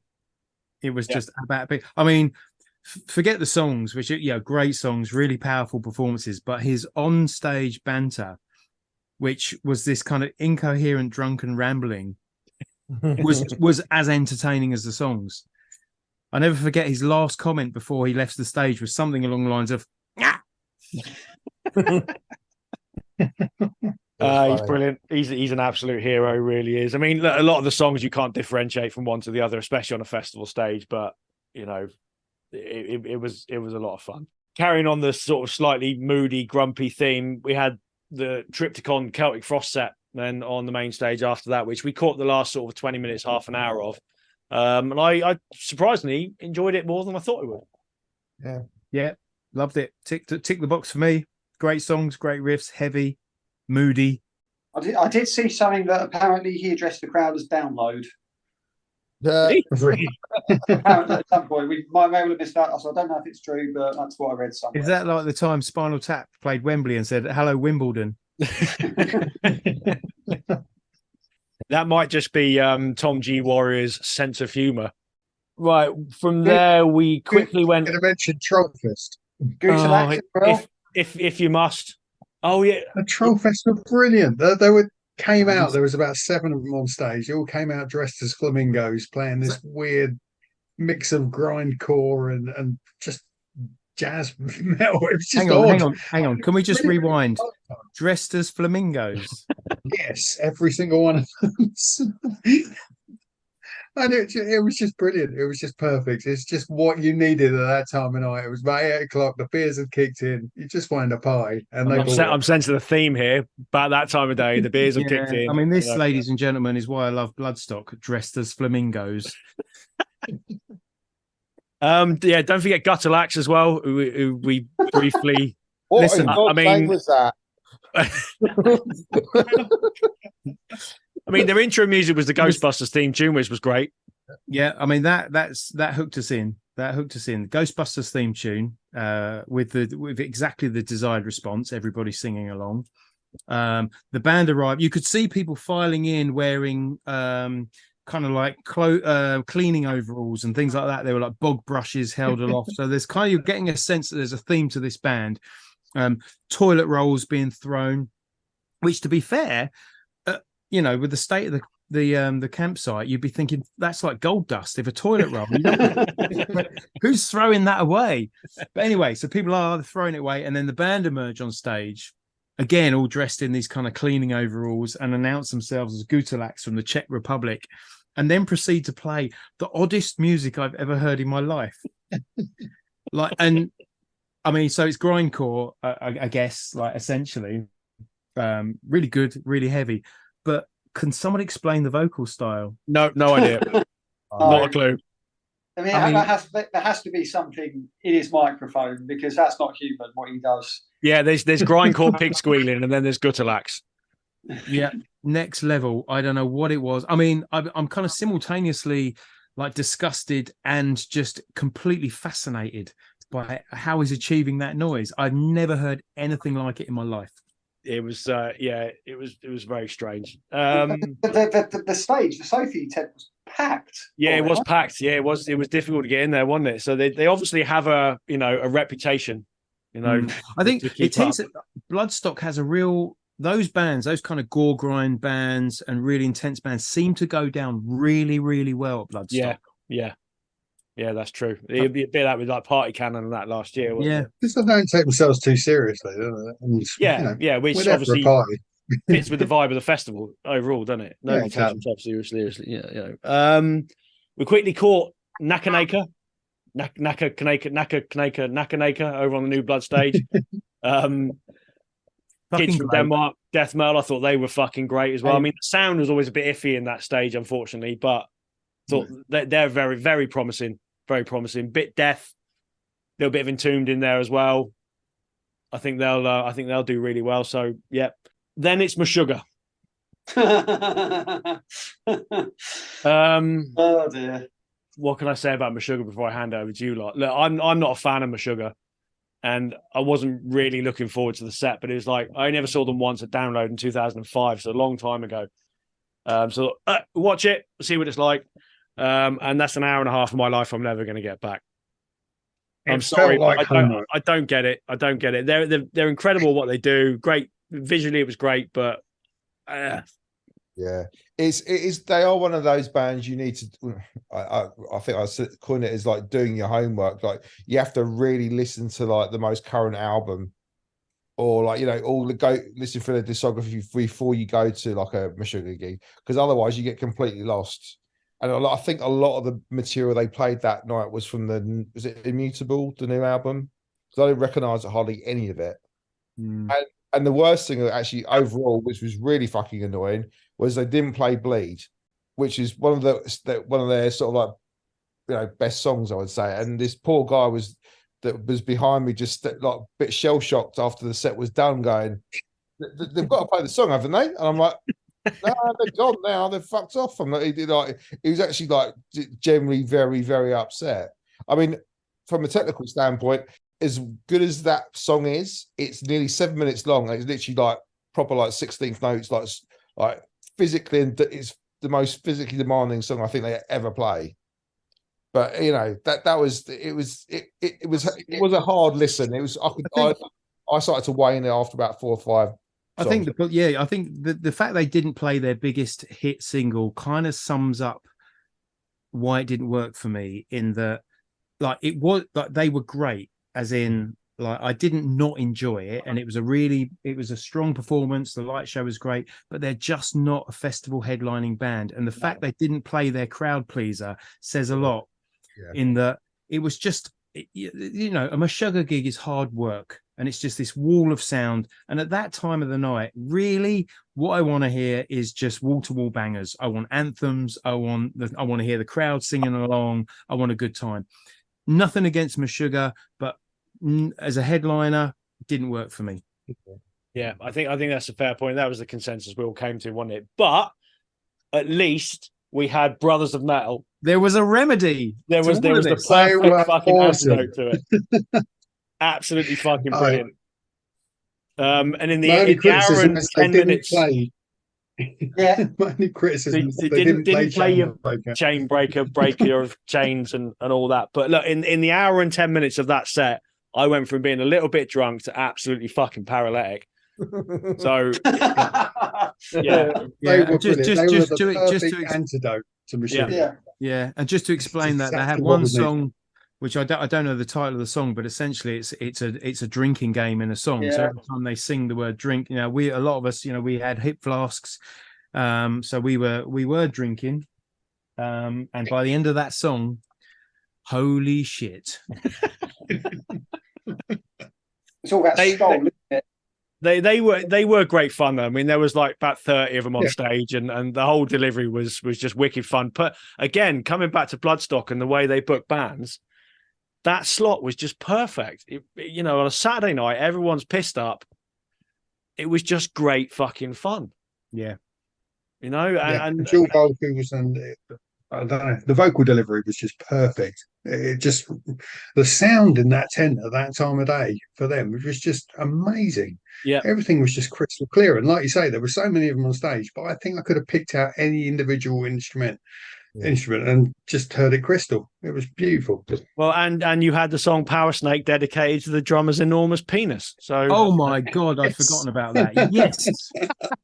Yeah, I'd forgotten that as well. It was the deadpan way which he just announced that his drummer has a massive penis, and therefore this song is called Power Snake. Power Snake. That was a great, and then that night just got messier and messier, I think. And Sunday morning, going into that was the only morning I actually woke up with a proper fucking hangover. So, I mean, Bean's outrageous behaviour at the after the disco. I mean, like, hang on. There was no outrageous behaviour. I think you'll find it was insightful. It was the funniest moment of the whole festival for me. I think was it Slayer's Rain in Blood or was it Angel of Death? And like I've just seen all these people like started doing the circle pit, and I've just seen Bean pushing everyone about. He's literally just swung past me, going, "Come on!" And I was like, I've never seen Bean that drunk. It just turned to absolute carnage. It was amazing. I wasn't drunk. I was just possessed by metal. I mean, if you got some Slayer in it, then what am I going to do? That was the Brothers of Metal effect. I think that's the way to look at it. But that was a great night, to be fair, the Saturday night. That circle picture in Slayer was good fun. Hangover Sunday morning. We briefly caught Ooh High on the main stage as we walked into the arena, which was Mongolian heavy metal, I suppose, is the way to look at it. A bit like The Who, which people are a bit more familiar with. I thought they were quite good. The little bit we saw of them, it was interesting, a bit different. The crowd seemed to really enjoy it as well. I don't know if anybody else really remembers them or not, but I thought I don't think I saw that. I think that's pretty much it. Yeah. Like I say, they got that national identity going on, which we want to see more bands doing. Definitely. Them. So I think they were a little bit more traditional heavy metal than The Who are, but with the, the sort of traditional stuff sort of thrown in. But Wolfman, you and I caught All Hail the Yeti for about 5 minutes. Jesus Christ. Which wasn't. No. I mean, I saw them too, but like from a distance. But to me, they were just like mixed up. I didn't get it. I didn't get what they were trying to do. I mean, visually, I noticed that there was two members, that the vocalist and the singer were like in face paint and like looking a little bit like rejects from like Mudvayne, and these other two. Because it was quite funny because the bass player came out at one point when they were just like sort of getting the sound together and stuff, and he was in double denim, beard, long hair, and he sort of looked to the. It looked like he was looking at the guitar player like, "What the fuck? Who are you? Why are you on the stage?" It was really strange. And then the drummer, and then I'll hand it over to Dragenza. What was then said halfway through the first song? I think the worst lyric I've heard this side of 1998. Fee, fi, fo, fum. I smell the blood of everyone. I mean, come on. And literally at that point, me and Dragenza literally looked at each other, and literally just shook our heads and went, no, and just literally just walked away. Just got away as quickly as possible. Yeah, not one for us, the older gentlemen. So we went to see Tuskar, didn't we, in the Sophie stage? Yeah, they were fucking great. They were really fucking cool. Another 2-piece album out, I think, last year on Church Road Records. They're all right on record, but I thought live they came across really well. Yeah, they were really good. And obviously a 2-piece is always going to be challenging as well, especially on a festival stage. But they did it good. They did it good. I like it's a bit Soundgarden-y, some of the riffs in there, but they're quite hard to nail down the actual sound. Yeah, I missed that. I think I saw them last year at Arc Tangent, but missed that set. I think Tribulation was the first band I saw on the Sunday. Yeah, that's where we went from there. We caught a bit of Tribulation, didn't we? Who, a band that I haven't managed to get into properly prior to Bloodstock, but I really, really enjoyed them. Really enjoyed what I heard. Thought they came across really well. Yeah, great band. Sounding the first time, I love the albums, but that's the first time I've seen them live, and I was really pleased with what I saw. I mean, the caliber of bands really has been high for this festival. Yeah, absolutely. Really all the performances have been really strong, really. Which is why we're over an hour and a half into this episode already, and we still haven't finished. But yeah, Tribulation, that, like I said on the day, they just make me think of if the Cult were a death metal band, that's what they would sound like. They got that sort of post-punk thing going on mixed in with sort of Scandinavian death metal, and it worked really well, and I've listened to a lot more since and really enjoy it. Yeah, see, I missed that. I was packing up the tent at the time, so I'm going to have to check that one out because that sounds groovy from the way you say it. Yeah, they were very good, very cool. I think they had a really a good presence as well, didn't they? The look of the stage and everything, it sort of worked really well with the music. It was, yeah, really cool. After that, I'm gutted to have missed Sky Pilot as well. Well, that's it. We went over and caught Sky Pilot then, who you boys know from playing with him in Ireland. Yeah, Sky Pilot, big riffs, all riff. It was just, good to see the boys up on the Bloodstock stage. So this was in the New Blood tent, and they sounded fantastic. From there, then we went and caught Cobra the Impaler. All right. Again, the last sort of quarter of an hour. Who, again, musically I know nothing about, but I thought they were quite cool live. They were great. Yeah, I thought I'd had a brief listen. I think they were one of the first bands to be announced. So earlier in the year or last year, I'd listened to them. Had no idea of what they were about, but I thought they gave a really strong, dramatic performance. Yeah, I'd say I know nothing about them, but what I saw, I'll probably check out a bit more. I don't know if they're going to be as interesting on record, maybe, but certainly live they were. They were decent. Look, from there on, it was pretty much all about the main stage because the close of Sunday was really strong. First up, Decapitated, Polish death metal band. Look, we all know what they are. I've never seen them live before. Bean, I know you have in a much smaller venue, but the one thing I got from them was they sounded a bit thin. And like I said at the time, I don't know if it's because they're a single guitar band or whether the sound was getting a little bit lost or whatever it was, but I could hear some of those riffs coming through, but it just wasn't weighty enough, and I lost interest quite quickly. I mean, I loved it. I thought they were great. I know we had that chat sort of through the set, but it hadn't struck me while I was watching them. So for me, they were solid. That's what I'd say about Decapitated. Yeah, I mean, there was actually, I think it was like the second or third track, which was a bit of a moody one, and that the sound actually at that point actually worked very well. I can see your point, Dragons, about them, having the full, like, in certain parts of the songs, you need that full sort of smack in the face. Yeah. Guitar. But I mean, he was one of those guys. He's a bit like, like he felt, like with Pantera back in the day, and like that, switching, having just the bass going and the drums while the guitar bass backing up the solo. Yeah. It was. I mean, they're incredibly capable band overall. But yeah, I think that there was a slight lack of punch, but overall, very, very good. I tell you what I did like about them, the way they dropped the Spheres of Madness right in the middle of the set. Like, it was a pretty big track for them, that kind of staccato riff that comes in, and that dropping it in when they did, that was a really powerful moment, I thought. The thrashier stuff came across better, I thought, but it was the more sort of traditional death metal stuff. It did get lost a little bit for me. But, I've listened to them on record, and I do quite like what I hear, so I won't give up on them completely. They just, on the day, it didn't really hit the spot. What did hit the spot, though, was right after that, and that was Ugly Kid Joe. Man, did that hit the fucking spot. That really hit the spot for me, that one. I think that's my favourite set for the weekend. Very, very pushed very, very close by the band that followed them, but wasn't that fun? Excellent. Yeah. Ugly Kid Joe were excellent. They were amazing. And to be honest, that's the first time I've seen them live. I mean, The Grudge as a band, loved them. And, I got into them as a kid for that first, few singles or whatever, but I never really took them seriously, never really listened to them much, never really listened to a full album of them. So everyone in The Grudge is always, whenever they're coming over, they always want to go and see them. I'm just like, yeah, whatever.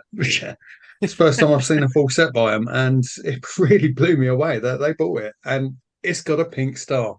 So there you go. Hey, it's got a pink star. I actually saw them with some of the boys last year with supporting Thunder, and one of the things because that was the first time I saw them, and Whitfield Crane as a frontman, I didn't get it because I think I had it in my head that when you first saw that Everything About You video when you're a kid, he's sort of bounding around, sort of bouncing around like a lunatic. Yeah, his movements are very, very slight and very he's very, very. it's very Californian. Yeah. And it is 30 years later, to be fair. That's a good point. Yeah, that is actually very, very true, because he probably can't. He probably like throw back out if he did that, what he used to do. But it was just like I remember my brain sort of going. I don't know what I was expecting, but this time around I was like, oh, now I get it. This is, it's in the sunshine and everything like that, and you just got great sing along moments. I mean, the average age of the crowd was obviously that bit higher for a band like Ugly Kid Joe, but I love the way Whitfield Crane just sat on the monitors at the front, sat on the speakers at the front, and sang "Cats in the Cradle" from there. Sat down. It just turned it into a really intimate performance. Yeah. For me, Whitfield Crane was the star of that set. Right, he had so much charisma, but as you said, it came from a very it wasn't over the top. He wasn't jumping around and acting the clown or anything like that. He just kind of pretty much stood stock still in the stage and just exuded this charisma, this very Californian charisma, but also has such a fucking fantastic voice. Yeah, I know, right? I mean, his singing voice is just has not diminished. It's got better. It's matured. It's better now than it ever was, and he was just absolutely on point. Fantastic. And we had a guest. Oh my God, did we have a guest? Did we have a fucking guest in the shape of Andreas Kisser to do Ace of Spades? Yeah. Which I thought was just a great moment in the set. And they nailed that as well. Yeah. Brilliant fun. Brilliant fun. That is my highlight set of the weekend. But what pushed them very, very close was Sepultura. Yeah. A band I haven't seen for over 20 years, but fuck me, were they good. They were so fucking powerful. It just the noise that was coming from that stage was just immense. It's just so tight. Yeah, that was just ridiculously tight. There were moments between the songs where it just sounded like all the air had just been sucked out of like that space. When they wanted to be noisy, they sounded fucking noisy, and then when they wanted to pull that down to a silence, they just pulled it down to a silence, and you felt it in your chest. Absolutely phenomenal. Yeah, they were, and look, we've got to talk about Eloy Casagrande. I mean, Bean, you're the drummer, but all of them can appreciate that.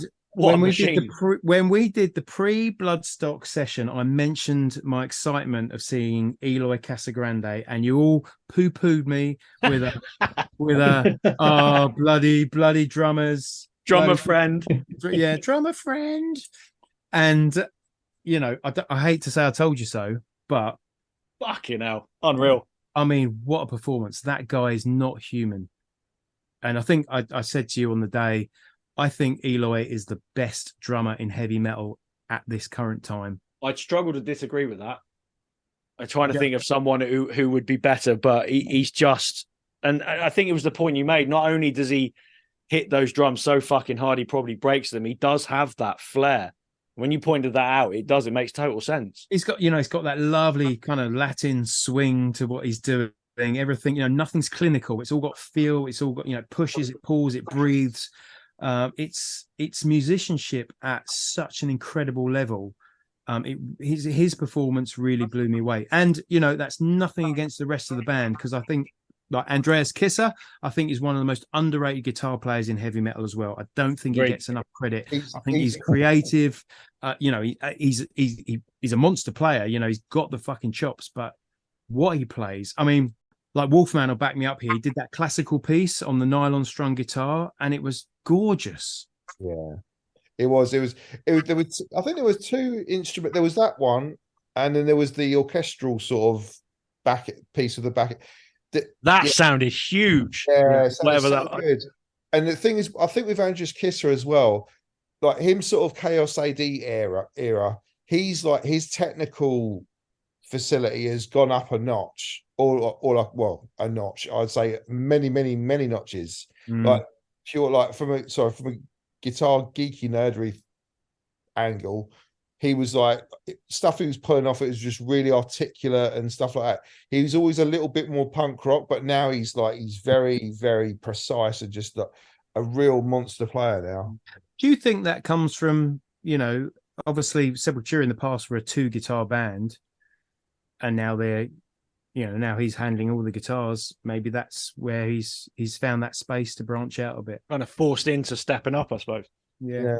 I mean, not that he was a bad player, but everyone in that band blew me away that day. Yeah, I agree. And I think if it wasn't for the nostalgia side of Ugly Kid Joe and just hearing those great songs that I remember from my childhood, I think it would have been Sepultura. That was the only difference. Just so fucking powerful. And for me, they're my set of that's my set of the festival. Yeah, Sepultura. Yeah, and the same thing, I think.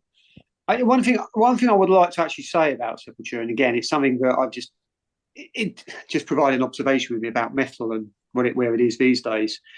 As I said before, I think the last time I saw Sepultura, certainly at a festival, would have been at the Big Day Out in Milton Keynes, 1999, and I know some of you were there as well. And I've mentioned in the past how it was surging a lot early on, and I went under the crowd on a couple of occasions before being saved by the same bloke twice and ended up crowd surfing. But it was quite full on. It was exciting, but it was bloody scary at the same time. And of course, we've done moshing, and there's been surging in the past for a lot of times. But what I noticed straight away with Sepultura this time round for the whole of the set is there was no surging. Straight away from the off, you got a circle pit, and then you got a bigger circle pit, and then a smaller one, and then a bigger one. And it's just circle pits and running around and flinging things at each other, and shoes going everywhere, but no surging. And it's kind of made me realise how safety conscious metal bands and metal crowds have actually become in the last 20 years. Because I think we know about Guns N' Roses in 1988, 90s. I mean, I think someone said, a previous guest, I can't remember who said, they were at Hull and Brixton Academy, and that was horrifically scary with all the teenage girls just trying to surge to the front. And like you say, got the surges in the late 90s, early 2000s. A couple of people who died at Roskilde in Denmark. Yeah. And you don't see that anymore. It really is a case of straight away, open up this fucking pit. Everyone goes nuts, and everyone gets picked up if they go on the floor. But there's no surging. I mean, I think, I mean, back in 01 when we saw Deftones at Docklands Arena, Chino stopped a couple of times during songs because it was just getting bad down there. And he was saying, sorry, we're getting bad. And I don't know what it was around that time. But something's changed at some point, and we have a much better culture of moshing and dancing to metal bands than we used to. And that set really hammered that home, just because I've got that first-hand experience to compare. Yeah, it's a fair point. I think they're probably the biggest circle pits of the weekend as well. Oh, God, yeah. Well, one of them anyway. I think, like Bean said before, I mean, Bloodstock's just got that ultra-friendly vibe. You just feel like everyone's looking out for each other. There are a lot of families there, or a lot of kids there, but yeah. Even if they weren't, I think everyone's there to have fun. Everyone is there for their shared passion of metal.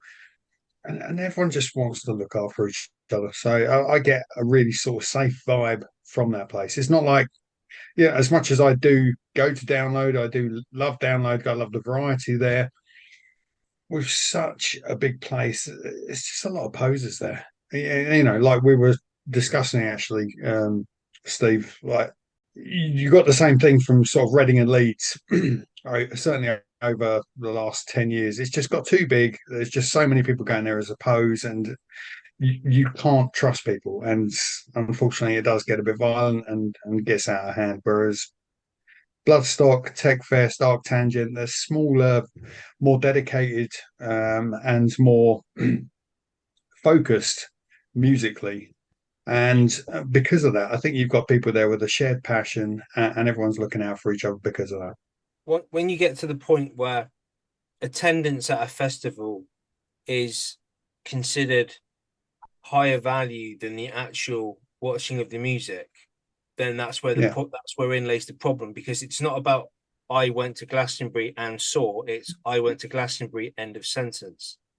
Yeah, totally. And it's the same with Reading and Leeds. It's the same with Download as well. So like I went to Download, end of sentence. Therefore, what I'm trying to say to you is I'm slightly alternative and a little bit edgy. I'm not like mainstream, right? or I went to Glastonbury, therefore like I'm some kind of like, vegetarian, or my Hezbollah equivalent of vegan, you know. Sorry, that's just a generalization. I'm just trying to make a joke. But like when you go to the festivals, like back like Wacken, that's an investment. You go there if you're a serious metal fan. You don't go there on a whim because you've got to travel. Bloodstock's a bit out of the way, but you go there because it's not a big festival. It's not. I mean, no disrespect to the headliners, but they're not probably going to headline Download ever. No, not at all. So, but they're big enough to pull in a crowd for a 40,000 capacity festival. So they're only going to attract the people that are really interested in the music, because that's what they're going for, and they're probably that's the beauty of the festival. Yeah, exactly. And you've also got the people are like kind of probably saving up to go. That's their holiday that year. They want to take their kids, which I think is really nice to see. And I saw some pictures as well over the weekend again of small children there, and that's cool. And it's nice that it's a safe environment for them. And like, what a nice way of being introduced to the scene. And even if you're 5 or 6 or 7 or 8 or 10 or 11 and you go and you don't really end up being into metal, you're always going to have that appreciation for what your mom or your dad are into. Yeah. Maybe I'd have maybe if I had been that age and my dad had taken me to some Doobie Brothers concerts, I'd be a bit more. Yeah, you know what I mean. It's like So yeah, I mean but I think like Download in Reading and Leeds especially, I think, because it's a bit more. It's got more I think it's got a wider appeal. It's like the St. Patrick's Day of festivals. It's only when the amateur drinkers come out. It's only when the amateur festival players go out, and they read online what they should and shouldn't do at a festival. It's like BuzzFeed top things to do at Reading and Leeds that year, and that's festival fashion. That's another one. Yeah, that's where you're trying to get the people that. Oh, I hear that if you go to Reading on the last day, you've got to set fire to a porta cabin. Doesn't matter if anyone's in there. So it's like that time. Is it what was it? It was 2003, wasn't it? And me and Steve just looked over, and there was someone walking around, and they were actually pulling one of those Rage Against the Machine Che Guevara t-shirts out of its packaging. As if it's like they bought it just to wear it, and you're just like, okay, whatever. Look, things have changed. Reading and Leeds is a completely different festival these days. Anyway, it's got nothing to do with rock and metal or anything anymore. So that's why we've got Download and Bloodstock and whatnot. So you don't have to go to places like Reading anymore. That's the new marketing slogan. Yeah, Bloodstock, because you don't want to go to Reading. Yeah, basically. So look, we're down to the last 3 bands of the weekend now, and my voice is starting to get really croaky. So at this point, we should have been seeing Halloween, who unfortunately pulled out pretty much at the last minute. Yeah, so it was such a last minute pullout that there were people dressed as pumpkins and dressed in kind of Halloween outfits and things like that I can only assume didn't get the memo that Halloween were not playing on the Sunday. That was I must admit, it's either that or it was like just a show of solidarity. No, I'm still going. Do you know what? I hope it was that. It was just no. Do you know what? I bought this fucking pumpkin costume and I'm fucking wearing it. I'm wearing it. Yeah, I've got this sort of vision. I've got this sort of vision of like someone that didn't know is in like, well, yeah, the big pumpkin outfit, and that drops to their knees like Willem Dafoe in Platoon, going, "Oh, why?" But look, Ken stepped in, KK Priest, Kenneth Keith, to fill the void, and look, we were all pretty happy about this. I think before the festival, weren't we? It was like, if you're going to fill the gap, then you need something like this, but. It was great to hear the Priest classics, and some of KK's own stuff did sound good. But I know, Bean, you had a couple of gripes about this set. I don't know if gripes is the right. Well, I suppose gripes is the right word. Look, they were observations, maybe some observation. I took some notes. So my thing about KK's Priest, the live set aside, just with the albums, I've just had an issue with his using the Priest name. And it's almost when the albums came out, I almost felt like what he was trying to do was create his own version of Judas Priest. It was almost like trying to divert attention from Judas Priest with his own thing. And when they were announced, I thought, okay, well, look, at the end of the day, it's KK Downing. I've never seen him. So I've seen Priest a couple of times, but only ever with Richie Faulkner. So to see KK Downing live was a bit of a treat for me. So I was up for it. And Tim Ripper Owens, great voice, great front man. Oh, what a set of pipes! What a voice. But my issue is they're playing it very close to Judas Priest. Now, we heard some great Judas Priest songs, no issue with that. But even the presentation, like where they stand on stage during certain bits of the song are exactly what Priest would do. The way Ripper Owens kind of holds himself, behind the guitarist, sort of like doing that kind of worshipping the guitarist as they play the solo. That's a move that he's taken from Rob Halford. And I just want them, I want them to be their own thing. I think if Keith's going to go out, do his own band, have it be his own band, and I just felt those little Priestisms were what kept it in the realm of a covers band rather than just him being his own thing. It was more in the presentation. Actually, leading on from with the presentation, there were certain moments though where it was a bit like they were actually bumping into each other. Where I sort of was chuckling to myself. It was a bit like it was a bit like Charlie and the Chocolate Factory when they go into that weird vortex room, and they're all literally got stuck and trying to get there was like a couple of times it was literally like a little bit of a traffic jam happening. Wow. Well, let's not forget they were a last minute booking, so maybe they hadn't choreographed it. A bit rusty, maybe as sharply as they wanted to. But musically, I loved it. Musically, I thought they were on point. Like Ripper, fucking his voice is incredible. Yeah, can't deny that. I mean, it really is. He's got such a set of pipes, and they did step in and save the day. So on balance, I'll give him. I'll give it to him. I think but let him have it. I love the bass, but the bass player just looked so happy to be there. Yeah, he did, didn't he? I noticed that. I really liked him. I thought he was great. Yeah. It was good fun. It was a good warm up. And some deep cuts as well. They play some deep Judas Priest cuts, that you're not going to hear Priest play. So we're on balance, great. So we go from Ken to Dave, and whoa. Well, hold on a minute. Yeah, where did you go? Where did you go wandering off to? We went to Zeal and Ardor. In fact, yes, you did, and yeah. for that as well. And it was a really good set.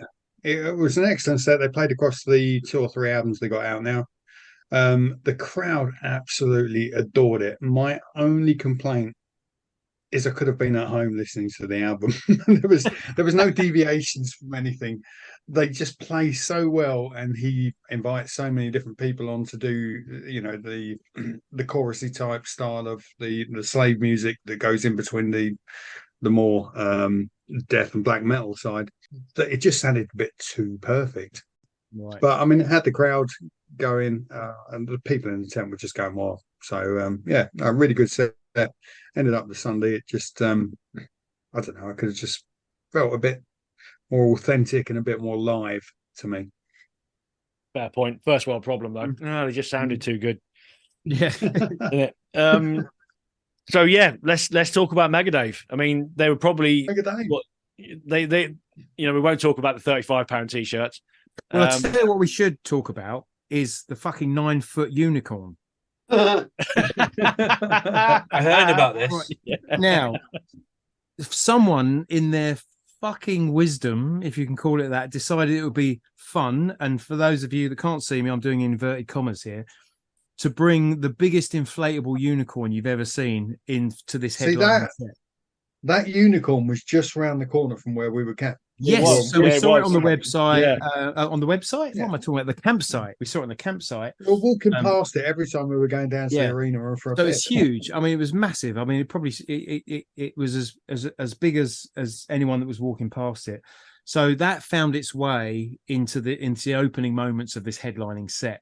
So we could see it, like we're standing there and we're waiting for the band to start, and it's the atmosphere's building up. And they wandered straight past me and Lee actually, sort of just beforehand, and it's like, oh, right. And then this unicorn you can see gets hoisted above, right at the front of the stage, and then kind of makes its way above the heads of people into the middle of the the middle of the crowd, or the middle of the front of the crowd, blocking everybody's view. So this unicorn is positioned at exactly the point where Dave Mustaine is standing when he comes out on stage, and I guess it was there for what, the first 3 songs. About that, I think. Yeah.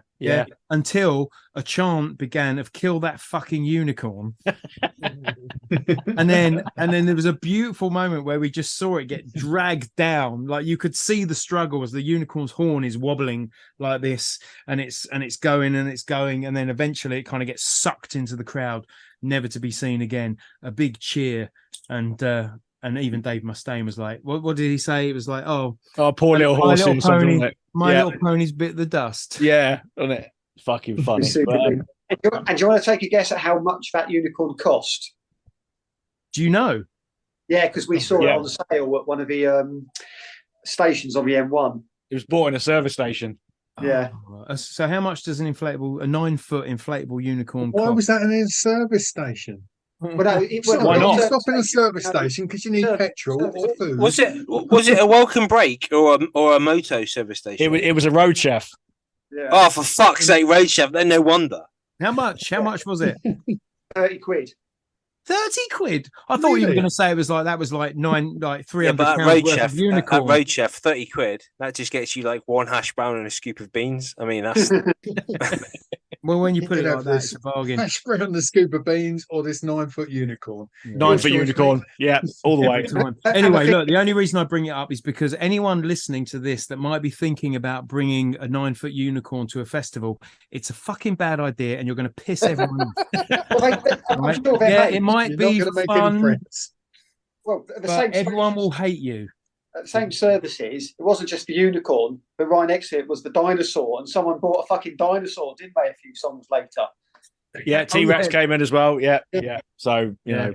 But anyway, I digress. We were talking about Megadeth. So, Well, this is it. We Well, dinosaurs.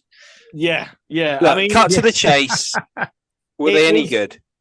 Yes, they were. Yeah. I mean, I was at a point where Really good. my feet were fucking killing me. I was thinking, I think I'm going to watch about 20 minutes of Megadeth. I've seen it all before, and I'm going to go back and I'm going to start packing up some stuff and that, and then watch Biohazard after. But they were engaging enough for me to stay and enjoy the whole set. I thought they were really good. They sounded fucking great as well. They were brilliant. What did they And play? they were typical greatest hit set, open with Hangar 18, closed with Holy Wars, and everything you'd expect in between. yeah, In I My don't think Darkest Hour, Peace Cells, Devil's Island, Mechanics, you know, all the usuals. yeah, there was And nothing. Dave seemed really happy. He did seem oddly Bless You know happy. him. what? He was humble. I actually found myself weirdly endeared to him for that set. I Yeah. don't know why, but I was like, all right, okay, all right, Dave. All right. Apart from when he started boasting about breaking all the Bloodstock records, and Yeah. that was a little bit. Come on, Dave. But he is a fucking narcissist at the end of the day, and he. Yeah, you know, but do you know what? I he'll think he never was on change. form. I think the band sounded great. It was a good set. It was a good mix of tracks. There was nothing It was there. That it was a festival headline set, wasn't Yeah. it?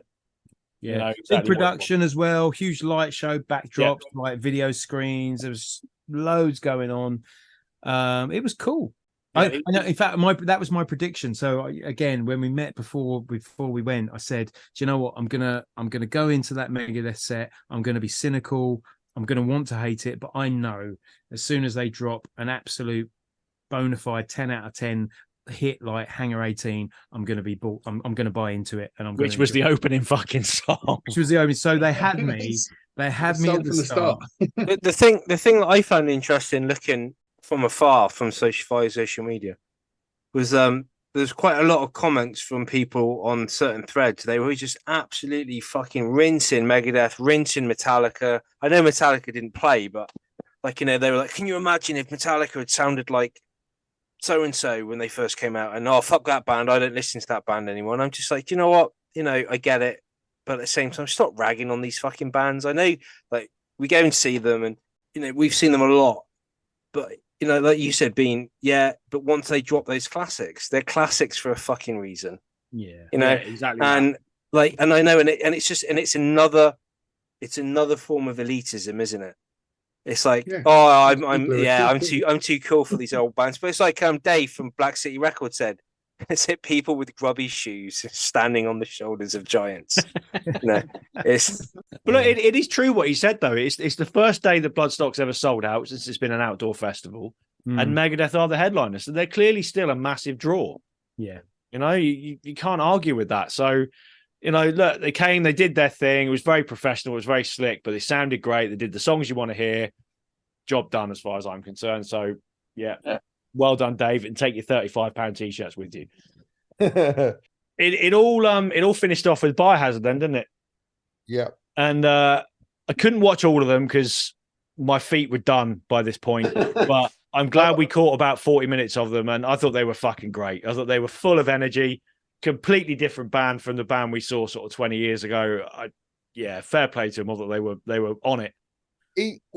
Actually, funny enough, I saw an Instagram post today, and Billy from Biohazard nearly broke his fucking neck at the gig they did at Islington Academy. Yeah, he was dropped by security or something, wasn't he? Coming back on stage. Hang on. He broke his neck. He's in a neck brace, yeah. Neck brace.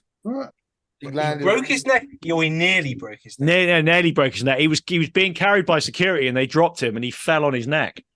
I'll tell you what that is. That's probably revenge because he kept calling out security, didn't he? Yeah, he did, didn't he? He was, so during the set, he was like, "These guys here in the yellow or red shirts, whatever they were," and he's like, "You got to make them sweat. You got to make them work." So I reckon they've conspired against him. They were going to take him out. Or the guy whispered, like, had him on his shoulders and went, "You know, I was working Bloodstock as well, mate." And he just dropped. You're going down. They were great value, though, I thought. Yeah. Actually, on the subject of like sore feet, I've actually got plantar fasciitis. Actually, in my left foot. You've got what? Plantar fasciitis. I've had that, and it's a fucking killer. Yeah, it's pretty much it's a muscle thing. It feels like someone's like stuck a knife in your heel. It's horrible. It'd be playing grudge gig sat down now. But that was it. Now, can I just say on Biohazard, on Biohazard note, I enjoyed it, but I wanted something a bit more fun. Like, I have memories of last Bloodstock and ending the festival on the Night Flight Orchestra, and it was such a perfect set to end the festival. Like Biohazard, for all, they're great, but they're very aggressive, and I just thought it ended the festival on a bit of an aggressive note. And I wanted that. I wanted those conga lines, that sense of jubilation and celebration. So it didn't quite hit that spot for me.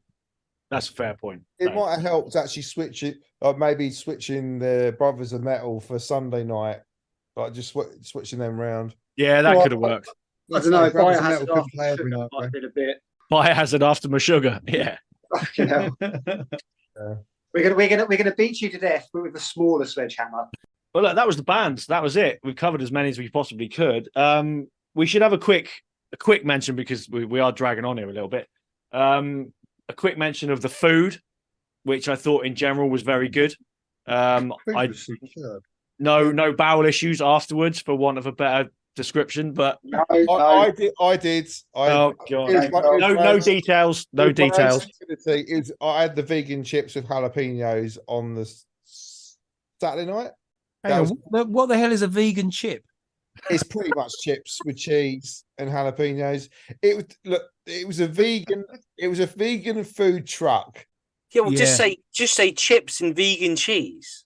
But it came from a vegan. Look, it doesn't matter either way. Kieran, you learn your lesson. Don't eat vegan food. I was bothered by that point. All I remember, it was a vegan truck. It said vegan chips. I ordered them. I ate them. I regret it. Let's just leave it at that. They were probably cooked in a fucking, I don't know, avocado oil or some shit like that. Yeah. But other than Kieran's vegan experience, I think it was generally pretty good. Shout out to the Texas Smoker for soaking up my Sunday morning hangover. Thank you very much for that. What was the prices of the food like? No, it's a festival. It ain't cheap. You're going to say 12 anywhere to between 12 and 15 meal. quid. Yeah. Fucking hell. Yeah. Jesus. It is. But dumplings. It was, for me. It was the dumplings and rice. Now, bearing in mind, we went into that festival on a bit of a downer because the paella stand was no paella, which got us through Bloodstock 2022. But the dumplings this year, absolutely fantastic. That would be my top go-to next year, I think, if they're around. Absolutely. I mean, all of the food did me well. I mean, the dirty fries I had after my turn, that's exactly what I needed: meat and chips and cheese and all sorts. But the pie mash I had, which I just after Ugly Kid Joe, or just before. Got there just in time before a huge queue. Steak and cheese pie, mash, gravy. Yes, exactly as I like my pie. And that plate of chicken and spuds and stuffing I had as well. I think the day before. Rotisserie That was chicken. decent. Yeah, rotisserie chicken was a winner, absolutely. And Uncle Mike and myself had the Yorkie puddings as well, like the roast dinner served up in a Yorkshire pudding. I think the only thing that wasn't great was the Sunday evening fried chicken, wasn't it? Which was a bit Yeah. You know what? Look, I saw it. I fully got dragged into that. You know, you see someone walk past with something, big bucket of chicken, lots of chips, look great from afar. So we got that, and I know chicken was dry, chips were, you know, it's like kind of old. You know, old chips are like they're a little bit. Yeah, it wasn't great. It wasn't great. That's it. Sunday run out, but I mean, no, it's a great sign. But you go to the festival and you think, oh, I'm actually looking forward to having some food here as well. Because it used to be, that's it. Back in the day, it's just like, right, I need to put something in my stomach just to keep me going, and you'll just try and but there's none of that. Oh, and bunny chow. We didn't mention the bunny chow. They were great too. And now you're stuck for choice. It's like, oh, I want to go there, but no, I want to go there instead. There is actual choice. Quick mention of the after parties, which we didn't frequent as quite as much this year. There was an issue with volume, which did take a little bit of the shine off it because listen, this is something I think if there's one thing Bloodstock need to do a bit of work on, it's the after parties. I don't think they've ever quite as they described it, the elephant in the room. There's a limit on the volume. Now, when you come out of these fantastic headlining sets, and then you go to these kind of after party sets, you know, like Brothers of Metal, you kind of want to keep the party going. Yeah. And then what happens is the volume drops, and there's these kind of weak DJ sets that, you know, they just, I mean, put it this way, this year there was just this chanting, like turn the volume up, turn the volume up, turn the volume up. And it just ends the night on a bit of a damp squib. Yeah. Really. And then we had the one night where the DJ is apologizing or saying, well, I don't know what to play now, because what he's playing clearly isn't hitting with the audience. You know, everyone's there just kind of standing. And it was Mike that made the point. He was like, look around, no one is dancing. Yeah. So, you know, I think there's space there for a bit of, I don't know, a bit of thought. The cheese element of it doesn't quite sit right with me as well, because the cheese seemed to be new metal, and that I'm not really. You need to drop something off Top Gun like we did. Basically. It needs to be something not obvious, but something that everyone thinks, yeah, I fucking love this, want to dance. I think metal fans will enjoy. Yeah, I think someone said it on the night. The DJs that were played were trying to be too clever, and they were kind of playing these pop covers by metal bands, and you just got to go greatest hits. You've got good timey songs. Everybody's lubed up and ready to go, aren't they? You know, it's like it was last year. At times, we had a few moments where it just hit the bangers, and you know, it was a whole lot of fun. It's easily overcome because it's back to the tent. You know, we have brews at the tent and a playlist, and you know, you create your own party. And there's enough atmosphere in the campsite that you don't have to stay in the tents or at the after parties. You can just take your party back to the tent and just do your own thing. But I must admit, I do love Valhalla as a camping field. I think it's certainly for those of our age. We know we could stay up. You know, you can sit there until the early hours of the morning, listening to music, having a chat. You're not pissing people off, but you're also, no one's acting like a dick around you either. There's a good sort of balance. You want to go and act like a lunatic, and there was plenty of them. You go straight to Midgard, which was just carnage all weekend. Yeah, there was something going on the last night at Midgard. Someone died or something. I think that was. I think it was actually Saturday. Saturday night. I think that was part of the main festival.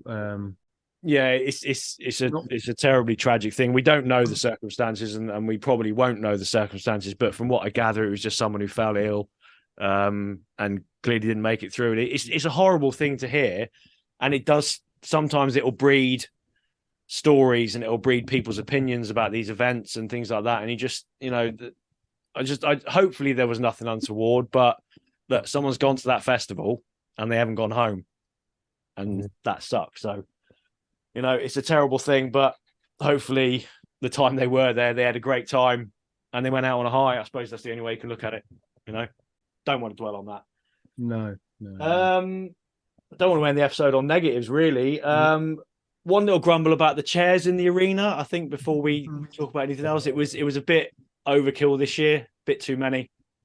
It was get to a point where once the sun went down, it started getting dark. You didn't know if you're going to walk into a row of chairs or not. It was too many this year. There was a moment after Megadeth where, because when the set ends, there's a big rush over to the other tent because Biohazard are going to play. But people aren't, people have sat there for the whole day on their chairs and they've got their bags and they've got their packed lunches and they've got this kind of little area set out and they're not packing that up, quickly enough. So this crowd, this surge of people just run into all these people that can't quite clear themselves up quickly enough. And it's just a bit of a... you don't want to be that chair on the edge of the crowd. Yeah, it's a bit of a festival etiquette thing, I think. It's like, be aware that you're taking up space and there's a lot of people that are very excited and they want to move around really quickly and take it all in. So, and of course, you hit it much quicker coming back because obviously it's a much smaller festival when you download. So, normally you get to the chairs and the people sitting down sort of much further down. But I don't know, it maybe a suggestion is that they actually sort of try and encourage people, or I don't want to say ban, but they basically stage left. So if you're on the New Blood side or the Lemmy's Bar side, that's where you go nuts with your chairs there, because it's not really the same rush to Sophie. Because obviously that's the side that people are coming in and out of the campsite. That's where the markets are. That's where just have the wherewithal. Just have the wherewithal. Just like, the band's the set's finishing. Best pack the chair up. They don't, do they? They just sit there until because a lot of them just don't have the energy, or they're older types. They sat there for the day. They're not bothered about other stages. They just want to watch a bit of metal. So look, we need to get it in there. There's obviously people who have chairs in the arena that need to have chairs, and that's not the point we're making. Far from it, but it just seemed to grow over the weekend this year, and compared to last year, there was an awful lot more. And I know there is a thing on the Bloodstock website that after 5 p.m. your chairs either need to be removed or you need to go right to the back of the arena, kind of thing. Because it is a little bit dangerous. It's dark. Like you said, you got a lot of people trying to shuffle through. A few people start falling over those chairs, and it could get messy. So I think it is something they need to think about going forward. It wasn't a massive problem, but it could be if they're not careful. So I think we had a similar sort of situation at when we went to see Rambling Man Festival a couple of years ago. Yeah. It was a bit too many chairs and stuff like that, and it was like not enough rambling. Yeah, not enough rambling. Yeah, but I think even on the Kill Switching, when Kill Switch were playing, I think there was a group of friends next to us, and one of them was sat down on a chair. And it was it was causing a little bit of people were like, it was causing a bit of friction. And there was a couple of times where, there was nearly, a lot of coarse words being said, I think. And there's I don't know. I don't even know what my point is now, but just, reiterate the point. It's just be smart. Don't be stupid. Just, have a little bit of awareness of what's going on around you. Your fucking chair. That's what I'm trying to say, but tactfully. Exactly. Yeah. I mean, the thing is, there's a lot of movement in that environment. It's a dynamic environment. People are moving around all the time. The idea of kind of being static in amongst all that doesn't make a lot of sense to me. No, it doesn't. It doesn't. It really doesn't. But look, these are very, very small observations about what is just an unbelievable weekend. It really is. It's such a great festival. They could do with a couple more toilets next year, perhaps, because there's no doubt the attendance is going to go up. But other than that, I think we're all in agreement that we had an absolute banger of a weekend, and we all can't wait to get back next year. Yeah, I bought my ticket already. Wolfman has, Bean, you have as well, haven't you? Yeah, our tickets bought. Good to go. Uncle Mike has bought his and is also taking his kids. And he's taking his kids. Yeah. So that's expensive, man. Does that mean that we have to be sensible next year? No, absolutely. Who's playing not. next year? If Malevolence, Architects, yeah, we should. Yeah, we will quickly touch on next year. We may as well. Yeah. The Grudge, Amon Amarth, Night Flight Orchestra are back, so I might get my joyous moment that I wanted this year. So right from the top, you got Architects and Monomath, 2 of the 3 headliners. You've got Malevolence, who obviously they'll be great. Clutch. Anybody a fan of Clutch? I think there might be 1 or 2 of you in. Oh, yes. Yes, please. The Mighty Corpiclani, awesome. Flogging Molly, Igor, Rotting Christ, Septic Flesh, Night Flight Orchestra, Green Lung, Unleash the Archers, Infected Rain, who are underrated, really like them, and fucking Hell Ripper. About fucking time too. Any predictions? Well, for the 3rd headliner? Well, anyone. I'm still holding out for Alice Cooper. I would go for Alice Cooper. I think that's a great shout. Because that's a good shout. He's got a new album coming out next week, so you know.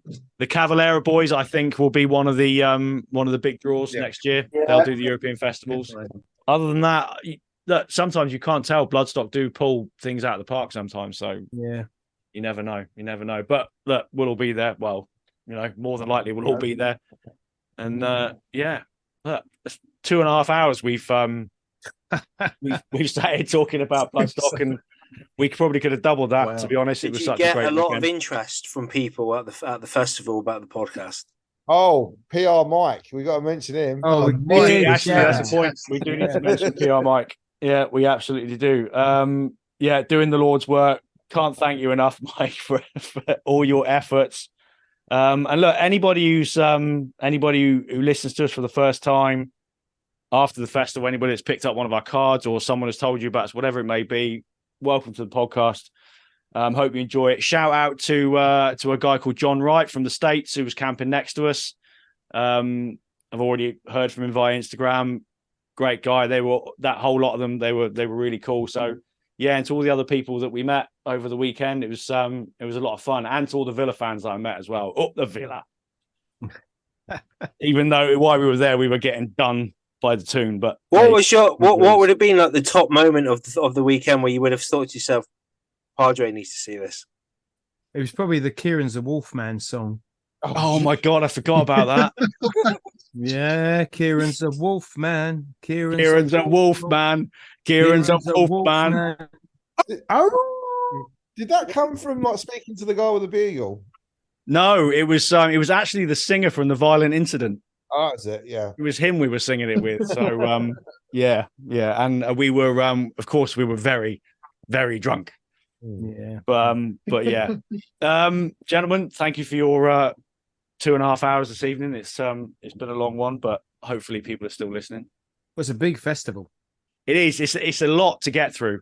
If it was a shit festival, we could do it in half an hour. That's true. But it's not. So yeah. Thanks for listening, and we'll be back next week, and we will see you at Bloodstock in 2024. Thank you very much.